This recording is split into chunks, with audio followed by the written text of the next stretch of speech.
ಮೊದಲನೇದಾಗಿ ಲಾಫಿಂಗ್ ಬುದ್ಧ ಪತ್ರಿಕಾಗೋಷ್ಠಿಗೆ ಪತ್ರಿಕೆಯಿಂದ ಬಂದಿರುವಂತಹ ಟಿವಿಯಿಂದ ಬಂದಿರುವಂತಹ ಎಲ್ಲರಿಗೂ ಆತ್ಮೀಯವಾದಂತಹ ಸ್ವಾಗತ. Thank you so much. ಇವತ್ತು ಮೋಸ್ಟ್ಲಿ ರೇಣುಕಾಂಬದಲ್ಲಿ ಈ ಥರ ಒಂದು ಹೌಸ್ಫುಲ್ ಪ್ರೆಸ್ ಮೀಟ್ ಇದೆ ಫಸ್ಟ್ ಟೈಮ್ ಅಂತ ಅಂದ್ಕೊಳ್ತೀನಿ ನಾವು ಮಾಡಿದಾಗ. ಹೌದು. ಸೊ ಅದು ನೀವೆಲ್ಲ ಬಂದು ಹೆಂಗಿಲ್ಲ ಹೌಸ್ಫುಲ್ ಮಾಡಿದ್ರೆ ಜನರು ಥಿಯೇಟ್ರಿಗೆ ಬಂದು ಹೌಸ್ಫುಲ್ ಮಾಡಿದ್ರೆ ಸಿನಿಮಾಕ್ಕೆ ಇನ್ನೂ ಒಳ್ಳೇದಾಗುತ್ತೆ ಅಂತ ಅಂದ್ಕೊಳ್ತೀನಿ ನಾನು. ಮೊದಲಿಗೆ ಹಾಡು ಸ್ವಲ್ಪ ತಡ ಆಗಿ ಶುರುವಾಗಿರೋದ್ರಿಂದ ಹಾಡು ಆಲ್ರೆಡಿ ನಾವು ಯೂಟ್ಯೂಬಲ್ಲಿ ರಿಲೀಸ್ ಮಾಡಿದ್ದೀವಿ. ಎಲ್ಲರೂ ಇಲ್ಲೊಂದ್ಸಲ ಹಾಡನ್ನು ನೋಡ್ಬಿಡೋಣ. ಅದಾದಮೇಲೆ ವೇದಿಕೆಗೆ ಎಲ್ಲರೂ ನಾನು ಸ್ವಾಗತ ಮಾಡ್ತೀನಿ. ಆಮೇಲೆ SK ಉಮೇಶ್ ಸರ್ ಬಂದಿದ್ದಾರೆ. ಸರ್ ಕಾರ್ಯಕ್ರಮಕ್ಕೆ ಸ್ವಾಗತ. ಒಂಚೂರು ದಯವಿಟ್ಟು ವೇದಿಕೆ ಮೇಲೆ ಬರ್ಬೇಕು ಸರ್. ಅವರು ಕೂಡ ಒಂದು ವಿಶೇಷ ಪಾತ್ರವನ್ನು ಮಾಡಿದ್ದಾರೆ ಸಿನಿಮಾದಲ್ಲಿ. ನಿಮ್ಮದು ಡೆಬ್ಯೂ ಸರ್ ಈ ಫಿಲ್ಮು. ಸೊ ಹಾಗಾಗಿ ತುಂಬ ಕಲಾವಿದರುಗಳು ತುಂಬ ಅದ್ಭುತವಾಗಿ ಮಾಡಿರುವಂಥ ಒಂದು ಸಿನಿಮಾ.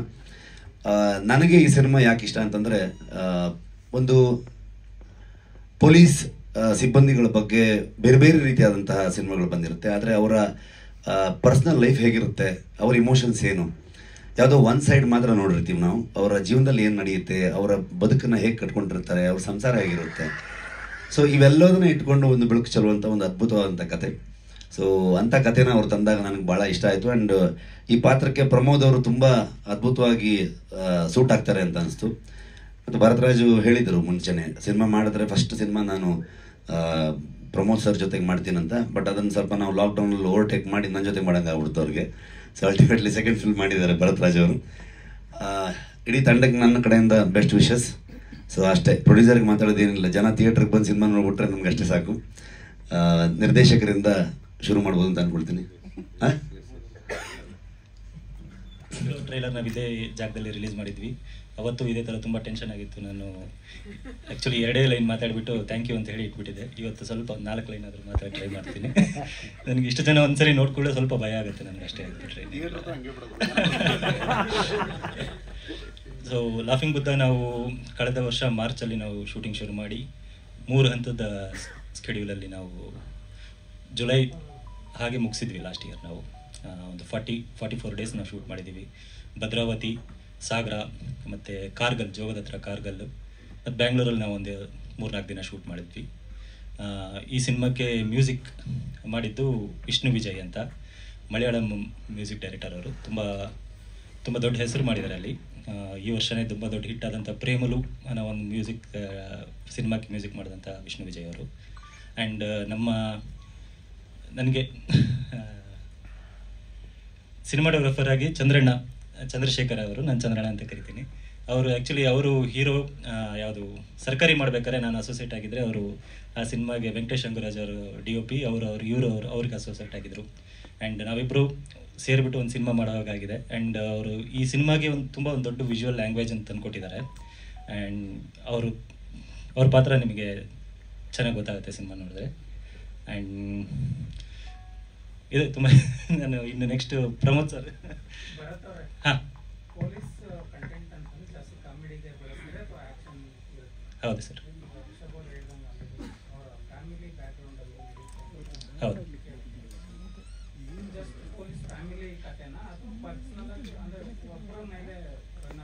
ಇಲ್ಲ ಪರ್ಸ್ನಲ್ ವಿಚಾರವಾಗಿ ಇರುತ್ತೆ, ಬಟ್ ಅದು ತುಂಬ ಫ್ಯಾಮಿಲಿ ಮೇಲೆ ಹೋಗಲ್ಲ. ಇದರಲ್ಲಿ ಹ್ಯೂಮರ್ ಇದೆ. ಕಾಮಿಡಿ ಅಂತಂದರೆ ಒಂದು ಲೈಟ್ ಆಗಿರುವಂಥ ಹ್ಯೂಮರ್ ಇದೆ, ಒಂದು ಡ್ರಾಮಾ. ಈಗ ಇವರು ಪ್ರಮೋದ್ ಅವರು ಪ್ಲೇ ಮಾಡ್ತಿರೋದು ಗೋವರ್ಧನ್ ಅಂತ ಹೆಡ್ ಕಾನ್ಸ್ಟೇಬಲ್ ಕ್ಯಾರೆಕ್ಟರ್. ಅವನ ಲೈಫಲ್ಲಿ ಈ ಸಾಂಗ್ ನೀವು ನೋಡಿದ್ದು ತುಂಬ ಒಂದು ಇಂಟ್ರೆಸ್ಟಿಂಗ್ ಪ್ಲೇಸಲ್ಲಿ ಬರುತ್ತೆ ಈ ಸಿನಿಮಾದಲ್ಲಿ. ಒಂದು ಸಿನಿಮಾಗೆ ಒಂದು ಇನ್ಸೈಟಿಂಗ್ ಇನ್ಸಿಡೆಂಟ್ ಅಂತೀವಲ್ಲ, ಈ ಸಾಂಗಿಂದ ಇಡೀ ಕಥೆದು ಒಂದು ಚೇಂಜ್ ಆಗುವಂಥ ಜಾಗ ಇದು. ಸಾಂಗ್ ಈಗ ಮುಖ್ಯವಾಗಿ ಒಂದು 3 ಜನದ ಲೈಫಲ್ಲಿ ಒಂದು ದೊಡ್ಡ ತಿರುವು ಪಡ್ಕೊಳುತ್ತೆ ಈ ಸಾಂಗ್ ಆದಮೇಲೆ. ಸೊ ಅವನ ಜರ್ನಿ ಇದಾದ್ಮೇಲಿಂದ ಅವ್ನು ಏನೇನಾಗುತ್ತೆ ಅನ್ನೋದನ್ನು ತೋರಿಸ್ಕೊಂಡು ಹೋಗಿದ್ದೀವಿ. ತುಂಬ ಹ್ಯೂಮರಸ್ ಆಗಿರುತ್ತೆ ಸರ್. ಹಾಂ, ಅದು ತುಂಬ ಇಂಟ್ರೆಸ್ಟಿಂಗ್ ಆಗಿದೆ. ಇದು ನಾನು ಜೋಗಿ ಸರ್ದು ಒಂದು ಬುಕ್ ಇತ್ತು, ಎಲ್ಲನೂ ಮಾಡೋದು ಹೊಟ್ಟೆಗಾಗಿ ಅಂತ. ಅವ್ರದ್ದೊಂದು ಪ್ರಬಂಧಗಳದ್ದು ಒಂದು ಬುಕ್. ಅವರು ಪ್ರಕೃತಿ ಚಿಕಿತ್ಸಾ ಕೇಂದ್ರಕ್ಕೆ ತೂಕ ಇಳಿಸ್ಕೊಳಕ್ಕೆ ಹೋದಾಗ ಅಲ್ಲೇ ಅವ್ರಿಗಾಗಿದ್ದಂಥ ಒಂದು ಅನುಭವಗಳನ್ನ ತುಂಬ ಹ್ಯೂಮರಸ್ ಆಗಿತ್ತು. ನಾನು ಅದನ್ನು ಸಿನಿಮಾ ಮಾಡಬೇಕು ಅಂತ ಫಸ್ಟ್ ಅಂದ್ಕೊಂಡಿದ್ದು. ಅದ್ರ ಒಂದು ಲೊಕೇಶನಲ್ಲಿ ಒಬ್ಬ ದಡುತಿ ವ್ಯಕ್ತಿ ಹೋಗಿ ಅವ್ನು ತೂಕ ಇಳಿಸ್ಕೊಳಕ್ಕೆ ಹೋದಾಗ ಅಲ್ಲಿ ಆಗುವಂಥ ಅವನಿಗೆ ಆಗುವಂಥ ಪೇಚುಗಳನ್ನೆಲ್ಲ ಒಂದು ಸಿನಿಮಾ ಮಾಡಬೇಕು ಅಂತ. ಅದು ಪ್ರಮೋದ್ ಅದನ್ನ ಮಾಡಕ್ಕೆ ಹೋದಾಗ ಅದರಲ್ಲಿ ಅವರು ಸ್ವಗತವಾಗಿ ಬರ್ತಿತ್ತಲ್ಲ, ಅವ್ರದ್ದು ಅನುಭವ ಕಥನ ಥರ ಇತ್ತು, ನಾನು ಹೋಗಿದ್ದು ಅಂತ. ಸೊ ಇದು ಕ್ಯಾರೆಕ್ಟರ್ ನಾವು ಯಾರಾದರೂ ಒಂದು ಬೇರೆ ಆಗಿದ್ರೆ ಚೆನ್ನಾಗಿರುತ್ತೆ, ಇವನು ಏನಾಗಿರ್ಬೋದು ಬಂದಿರೋ ವ್ಯಕ್ತಿ ಅಂತ. ಅಂದರೆ ಒಂದು ನಾನು ಸಿನಿಮಾ ಬರೀಬೇಕಾದ್ರೆ ಯೂಶ್ವಲಿ ಮೇನ್ ಪ್ರೊಟಾಗನಿಸ್ಟ್ದು ಪ್ರೊಫೆಷನ್ ತುಂಬ ಇಂಪಾರ್ಟೆಂಟ್ ಆಗುತ್ತೆ. ಆ ಪ್ರೊಫೆಷನ್ನಿಂದನೇ ಅವರು ಕೆಲವೊಂದು ನಮಗೆ ಕತೆಗಳದ್ದು ಚೇಂಜಸ್ ಆಗುವಂಥ ಸುಮಾರು ಇದ್ದಿರ್ತವೆ. ಸೊ ಇವನು ಏನಾಗಿರ್ಬೋದು, ಒಂದು PT ಮಾಸ್ಟರ್ ಆಗಿದ್ರೆ ಹೆಂಗೆ, ಅಥವಾ ಇನ್ನೊಂದು ಕಿರಾಣಿ ಅಂಗಡಿಯಲ್ಲಿದ್ದರೆ ಹೆಂಗೆ, ಆ ಥರದ್ದೆಲ್ಲ ಯೋಚನೆ ಮಾಡ್ತಾ ಇರ್ಬೇಕಾದ್ರೆ ನಾನು ಒಂದು ವಿಡಿಯೋ ನೋಡಿದೆ ಯೂಟ್ಯೂಬಲ್ಲಿ. ಅದು ಹಿಮಾಚಲ್ ಪ್ರದೇಶಲ್ಲಿ ನಡೆದಿರೋಂಥ ಒಂದು ಘಟನೆ. ಅದು ಒಬ್ಬ ಅಲ್ಲಿರೋ ಒಬ್ಬರು SP ಒಂದು ಪೊಲೀಸ್ಗಳದ್ದೆಲ್ಲ ಕರೆದ್ಬಿಟ್ಟು ಅವ್ರು ವೇಟ್ ಚೆಕಿಂಗ್ ಮಾಡಿ ಆಗಿರೋವಂಥ ಒಂದು ಘಟನೆ. ಅದು ಲೈವಲ್ಲಿ ನ್ಯೂಸಲ್ಲೆಲ್ಲ ಬಂದಿತ್ತು, ಮೀಡಿಯಾಲೆಲ್ಲ ತುಂಬ ಕವರೇಜ್ ಆಗಿತ್ತು. ನಾನು ಅದ್ರ ಕಮೆಂಟ್ಸ್ ಚೆಕ್ ಮಾಡ್ತಾ ಇದ್ದೆ. ಅದನ್ನ ನೋಡ್ಬೇಕಾದ್ರೆ ಕಮೆಂಟ್ಸಲ್ಲೆಲ್ಲ ತುಂಬ ಕೆಟ್ಟದಾಗ ಹಾಕಿದ್ರು, ಇವರು ಪೊಲೀಸರೆಲ್ಲ ಇವರು ಹಿಂಗೆ ಆಗಬೇಕು, ಹಂಗಾಗಬೇಕು, ಹಿಂಗಿರಬೇಕು, ಅದಿರಬೇಕು. ಅದು ನನಗೆ ನೋಡ್ತಾ ಇರ್ಬೇಕಾದ್ರೆ ತುಂಬ ಒಂಥರ, ಅಂದರೆ ಆ ವ್ಯಕ್ತಿ ತುಂಬ ಅಳ್ತಾ ಇದ್ದ. ಅಲ್ಲಿನೂ ಒಬ್ಬ ಕಾನ್ಸ್ಟೇಬಲ್ ಅವ್ರ SP ತುಂಬ ಬೈದ್ಬಿಟ್ಟು, ಏನ್ರಿ ನೀವು ನೋಡ್ಕೊಳಕ್ಕಾಗಲ್ವಾ ನಿಮಗೆ ದೇಹ ಹಾಗೆ ಹೀಗೆ ಅಂತ. ಅವ್ನು ತುಂಬ ಕಣ್ಣಲ್ಲೆಲ್ಲ ನೀರು ಹಾಕ್ಬಿಟ್ಟು ತುಂಬ ಎಮೋಷ್ನಲ್ ಆಗಿಬಿಟ್ಟಿದ್ರು ಆ ಕಾನ್ಸ್ಟೇಬಲ್. ಅದರಲ್ಲಿ ನಾನು ಅಂದ್ಕೊಂಡೆ, ಇವನು ಇವತ್ತು ವಾಪಸ್ ಮನೆಗೆ ಹೋದರೆ ಅವ್ನ ಮನೇಲಿ ಪರಿಸ್ಥಿತಿ ಹೇಗಿರ್ಬೋದು, ಅಂದರೆ ಅವಾಗ ಅವ್ನ ಮನೇಲಿ ಯಾರಿರ್ತಾರೆ, ಏನಿರ್ಬೋದು, ಇವನು ಮುಂಚೆ ಹೇಗಿರ್ಬೋದು ಹಾಗಾದ್ರೆ ಸ್ಟೇಷನಲ್ಲಿ. ಸೊ ಈ ರೀತಿ ಬ್ಯಾಕ್ ಟ್ರ್ಯಾಕ್ ಮಾಡ್ಕೊಂಡು ಹೋದೆ ಕಥೆನ. ಬ್ಯಾಕ್ ಟ್ರ್ಯಾಕ್ ಮಾಡ್ಕೊಂಡು ಹೋದಾಗ ಈ ಸಿನಿಮಾ ಸಿಕ್ಕಿದ್ದು. ಅವಾಗ ಆ ಕತೆ ಅಲ್ಲಿಗೆ ಮುಗೀತು.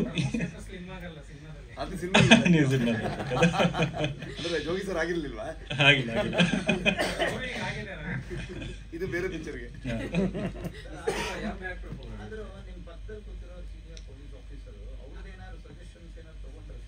ಹೌದು, ಆ್ಯಕ್ಚುಲಿ ಇವರಿಗೆ ಅಂದರೆ ನಾನು ಇವ್ರಿಗೆ ಕತೆ ನರೇಟ್ ಮಾಡೋಕೆ ಹೋದಾಗ ಇವ್ರಿಗೆ ತುಂಬ ಖುಷಿ ಆಯಿತು.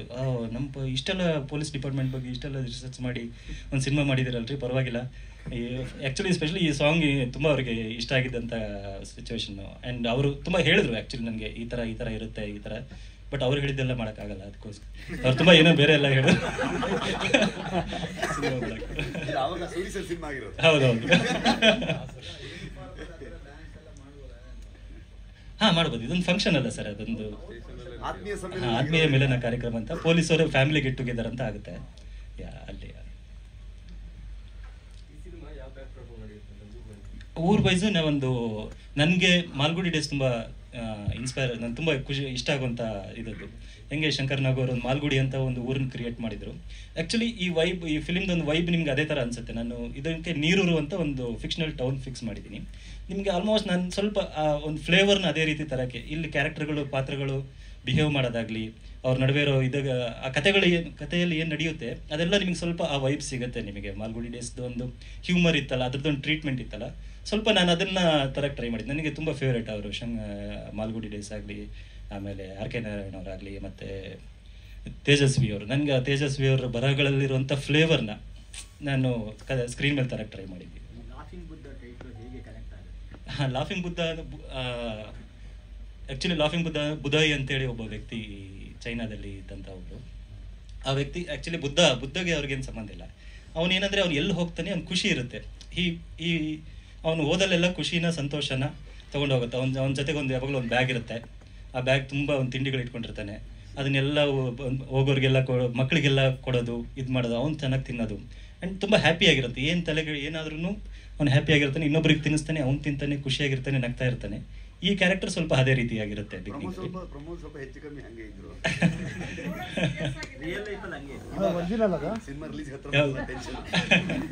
ಆ್ಯಂಡ್ ಅದು ಸಿನಿಮಾಗೂ ಒಂದು ಲಾಫಿಂಗ್ ಬುದ್ಧ ಅಂದರೆ, ಈಗ ಇನ್ನೊಂದು ಅರ್ಥದಲ್ಲಿ ಲಾಫಿಂಗ್ ಬುದ್ಧ ಇನ್ನೊಂದು ನಂಬಿಕೆ ಏನಂದರೆ, ಎಲ್ಲಿಟ್ಟರೆ ಅಲ್ಲಿ ಖುಷಿ ಇರುತ್ತೆ, ಮನೇಲಿ ಇಟ್ಕೊಂಡ್ರೆ ನೆಮ್ಮದಿ ಆಗಿರುತ್ತೆ, ಲಕ್ಕು ಒಂದು ಹ್ಯಾಪಿನೆಸ್, ಒಂದು ನೆಮ್ಮದಿ, ಮನಸ್ಸಿಗೆ ಒಂದು ನೆಮ್ಮದಿ ಇರುತ್ತೆ ಅಂತ. ಈ ಸಿನಿಮಾ ನೋಡಿದ ಮೇಲೆ ಎಲ್ಲರಿಗೂ ಅದೇ ಅನುಭವ ಆಗಲಿ ಅನ್ನೋ ಒಂದು ಉದ್ದೇಶದಿಂದ ದೇ ಫೀಲ್ ರಿಲ್ಯಾಕ್ಸ್ಡ್, ಒಂದು ಖುಷಿಯಾಗಿ ಮನಸ್ಸಿಗೆ ಒಂದು ಇದಾಗಲಿ ಅನ್ನೋ ಫೀಲಲ್ಲಿ ಬರುತ್ತೆ.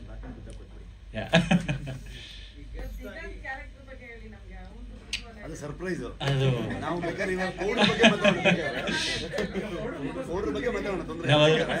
ತುಂಬಾ ಇಷ್ಟು ದಿನದಿಂದ ನಾವು ಹೈಡ್ ಮಾಡಿ ಡಿಸ್ಟ್ರಿಬ್ಯೂಟರ್ ದಿಗಂತಿಗೆ ಸುಮ್ಮನೆ ಅಲ್ಲೇನಾಯ್ತಪ್ಪ ಅಂತ ಅದನ್ನೇ ಮಾತಾಡಿ, ಕಥೆಯನ್ನು ಕೇಳ್ಕೊಂಬಿಡಿ. ಸುಮ್ಮನೆ ಹಾಯ್ ಹೇಳ್ಬಿಡ್ತಾರೆ ಅಷ್ಟೇ. ತುಂಬ ಹೈಡ್ ಮಾಡಿದ್ವಿ ನಾವು. ಆ್ಯಕ್ಚುಲಿ ರಿವೀಲ್ ಮಾಡೋಕ್ಕೆ ಹೋಗಲಿಲ್ಲ ನಾವು ಇಲ್ಲಿವರೆಗೂ. ನನ್ನ ಉದ್ದೇಶ ಏನಿತ್ತಂದರೆ ಡೈರೆಕ್ಟ್ ಸಿನಿಮಾ ಥಿಯೇಟ್ರಲ್ಲೇ ಬಂದು ಜನ ನೋಡಲಿ, ಅವಾಗ ಅದ್ರದ್ದು ಕಿಕ್ ಬೇರೆ ರೀತಿಯಲ್ಲಿ ಇರುತ್ತೆ ಅಂತ ನಾನು ಭಾಳ ಅದನ್ನ ರಿಷಬ್ ಸಿರ್ಲ ಮಾಡ ಅಂತ ನಾನು ಹೇಳಿದೆ ಫಸ್ಟ್ ಜನ ಥಿಯೇಟ್ರಿಗೆ ಬರಲಿ, ಆಮೇಲೆ ಸರ್ಪ್ರೈಸ್ ಅಲ್ಲಿ ನಿಮ್ಗೆ ಥಿಯೇಟ್ರಲ್ಲೇ ಡೈರೆಕ್ಟಾಗಿ ನೋಡ್ಬಿಟ್ಟಿದ್ರೆ ಅದ್ರದ್ದು ಇನ್ನೊಂದು ಇಂಪ್ಯಾಕ್ಟ್ ಬೇರೆ ರೀತಿಯಲ್ಲಿ ಇರುತ್ತೆ ಅಂತ ನಾನು ಹೌದು ಹೌದು ಹೌದು. ತುಂಬ ಇಂಟ್ರೆಸ್ಟಿಂಗ್ ಆಗಿದೆ ಸರ್. ಆ್ಯಕ್ಚುಲಿ ನಿಮ್ಮನ್ನ ಅದು ತುಂಬ ಅದ್ರ ರಿವೀಲ್ ಮಾಡದೆ ನೀವು ಡೈರೆಕ್ಟಾಗಿ ನೋಡಿದ್ರೆ ಅದರದೊಂದು ಮಜಾ ಇದೆ. ಆ್ಯಕ್ಚುಲಿ ಇದು ಒಂದು ಹೊಸ ರಿವೀಲ್.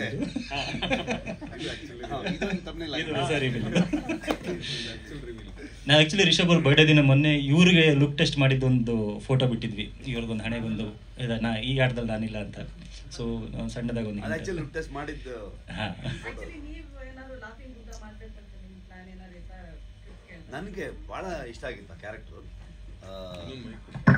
ನನಗೆ ಭಾಳ ಇಷ್ಟ ಆಗಿತ್ತು ಆ್ಯಕ್ಚುಲಿ, ಸ್ಪೆಷಲಿ ದಿಗಂತ್ ಅವ್ರು ಪ್ಲೇ ಮಾಡಿರೋ ಕ್ಯಾರೆಕ್ಟ್ರು. ನಾನು ಸುಮಾರಷ್ಟು ಅದಕ್ಕೆ ವರ್ಕ್ ಕೂಡ ಮಾಡಿಕೊಂಡು ಭರತ್ ಅವ್ರಿಗೆ ಎಕ್ಸ್ಪ್ಲೈನ್ ಮಾಡ್ತಾ ಇದ್ದೆ, ಈ ಸೀನ್ ಹಿಂಗೆ ಮಾಡೋಣ, ಈ ಸೀನ್ ಹಿಂಗೆ ಮಾಡೋಣ, ನಾನು ಈ ಥರ ಇದು ಮಾಡಲ್ಲ ಅಂತ. ಸೊ ಲುಕ್ ಟೆಸ್ಟ್ ಮಾಡ್ಬೇಕಾದ್ರೆ ಒಂದು ಚಿಕ್ಕದಾಗಿ ಇವರು ಯಾರು ತೇಜು ಅವರು ಇದ್ರು, ಅವ್ರದ್ದು ಲುಕ್ ಟೆಸ್ಟ್ ಆಗ್ತಿತ್ತು. ಅಲ್ಲೊಂದು ಡೈಲಾಗ್ ಇಟ್ಕೊಂಡೆಲ್ಲ ರಿಹರ್ಸಲ್ಸ್ ಎಲ್ಲ ಮಾಡಿದ್ವಿ ನಾವು. ಸೊ ತುಂಬ ನಗ್ತಿದ್ರು ಅವರು ಆ ದಿವಸ. ಸೊ ತುಂಬ ಇಷ್ಟ ಆಯ್ತು ನನಗೆ. ಬಟ್ ನನಗೆ ಕಾಂತಾರದ್ದು ಕೆಲಸಗಳು ತುಂಬ ಇರೋದ್ರಿಂದ ನನಗೋಸ್ಕರ ಇವ್ರು ಕಾಯೋದು ಮತ್ತೆ ಸಿನಿಮಾ ಲೇಟ್ ಆಗುತ್ತೆ. ಆಲ್ರೆಡಿ ತುಂಬ ಸರ್ಕಾರಿ ಆದ ತಕ್ಷಣನೇ ಮಾಡಬೇಕಾಗಿದ್ದಿದ್ದು ಸಿನಿಮಾ. ಪ್ರಮೋದು ಈ ಹೊಟ್ಟೆ ಬೆಳೆಸ್ಕೊಂಡು ತಿರುಗಬೇಕು ಅನ್ನೋ ಕಾರಣಕ್ಕೆ ಒಳ್ಳೆ ಮಜಾ ಹೊಡ್ಕೊಂಡು ತಿರುಗ್ತಾ ಇದ್ರು. ಸೊ ಹಾಗಾಗಿ ಅದು ಒಂದು ಇದಿತ್ತು, ಅವ್ರಿಗೆ ಇದನ್ನು ಫಿನಿಶ್ ಮಾಡಲೇಬೇಕಾಗಿತ್ತು. ಹಾಗಾಗಿ ನಾನು ಹಿಂದೆ ಸರದೆ. ಅಲ್ಲಿಗೆ ಅದ್ಭುತ ಕಲಾವಿದ ದಿಗಂತ್ ಅವ್ರು ಬಂದರು. ಅವ್ರು ಬಂದಮೇಲೆ ಆ ಪಾತ್ರ ಬೇರೆನೇ ಒಂದು ಲೆವೆಲ್ಗೆ ಹೋಗಿದೆ. ಖಂಡಿತವಾಗ್ಲೂ ನೀವೆಲ್ಲರೂ ದಿಗಂತ್ ಪಾತ್ರನ ತುಂಬ ಇಷ್ಟಪಡ್ತೀರ. ಪಾಪ ಆವಾಗ ಕಾಲು ಬೇರೆ ಏಟ್ ಮಾಡ್ಕೊಂಡಿದ್ರು, ಅದೇ ಕಾಲೇಟಲ್ಲೇ ಇಡೀ ಸಿನಿಮಾ ಶೂಟ್ ಮಾಡಿದ್ದಾರೆ ಅವರು. ಸೊ ತುಂಬ ಕಾಂಟ್ರಿಬ್ಯೂಷನ್ ಇದೆ ಅವ್ರದ್ದು. ನನಗೆ ಖಂಡಿತವಾಗ್ಲೂ ಡಿಪಾರ್ಟ್ಮೆಂಟಲ್ಲಿರುವಂತಹ ಕೆಳವರ್ಗದ ಸಿಬ್ಬಂದಿಗಳು ಏನಿದ್ದಾರೆ ಅವ್ರಿಗೆ ಇದನ್ನು ಡೆಡಿಕೇಟ್ ಮಾಡ್ಬೇಕಂತ ಭಾಳ ಆಸೆ ನನಗೆ. ಅದು ಎಷ್ಟು ಮಟ್ಟಿಗೆ ಆಗುತ್ತೆ ಅಂತ ಗೊತ್ತಿಲ್ಲ. ಬಟ್ ಸಿನಿಮಾನ ಮೊದಲು ನಾನು ಡಿಪಾರ್ಟ್ಮೆಂಟ್ ಅವ್ರಿಗೆ ತೋರಿಸ್ಬೇಕಂತ ಆಸೆ ಇರೋದು. ನಾನು ಹೇಳಿದಾಗೆ ಅವರ ಫ್ಯಾಮಿಲಿ ವಿಚಾರಗಳಾಗ್ಬೋದು, ಸ್ಟೇಷನಲ್ಲಿ ಏನು ನಡೆಯುತ್ತೆ, ಇವು ಗೋರ್ಧನ್ ಅನ್ನುವಂಥ ಪಾತ್ರದ ಸುತ್ತ ಏನೇನಾಗುತ್ತೆ, ಅದೆಲ್ಲವೂ ತುಂಬ ಅಚ್ಚುಕಟ್ಟಾಗಿ ಅದ್ಭುತವಾಗಿ ಹೇಳ್ಕೊಂಡು ಬಂದಿದ್ದಾರೆ.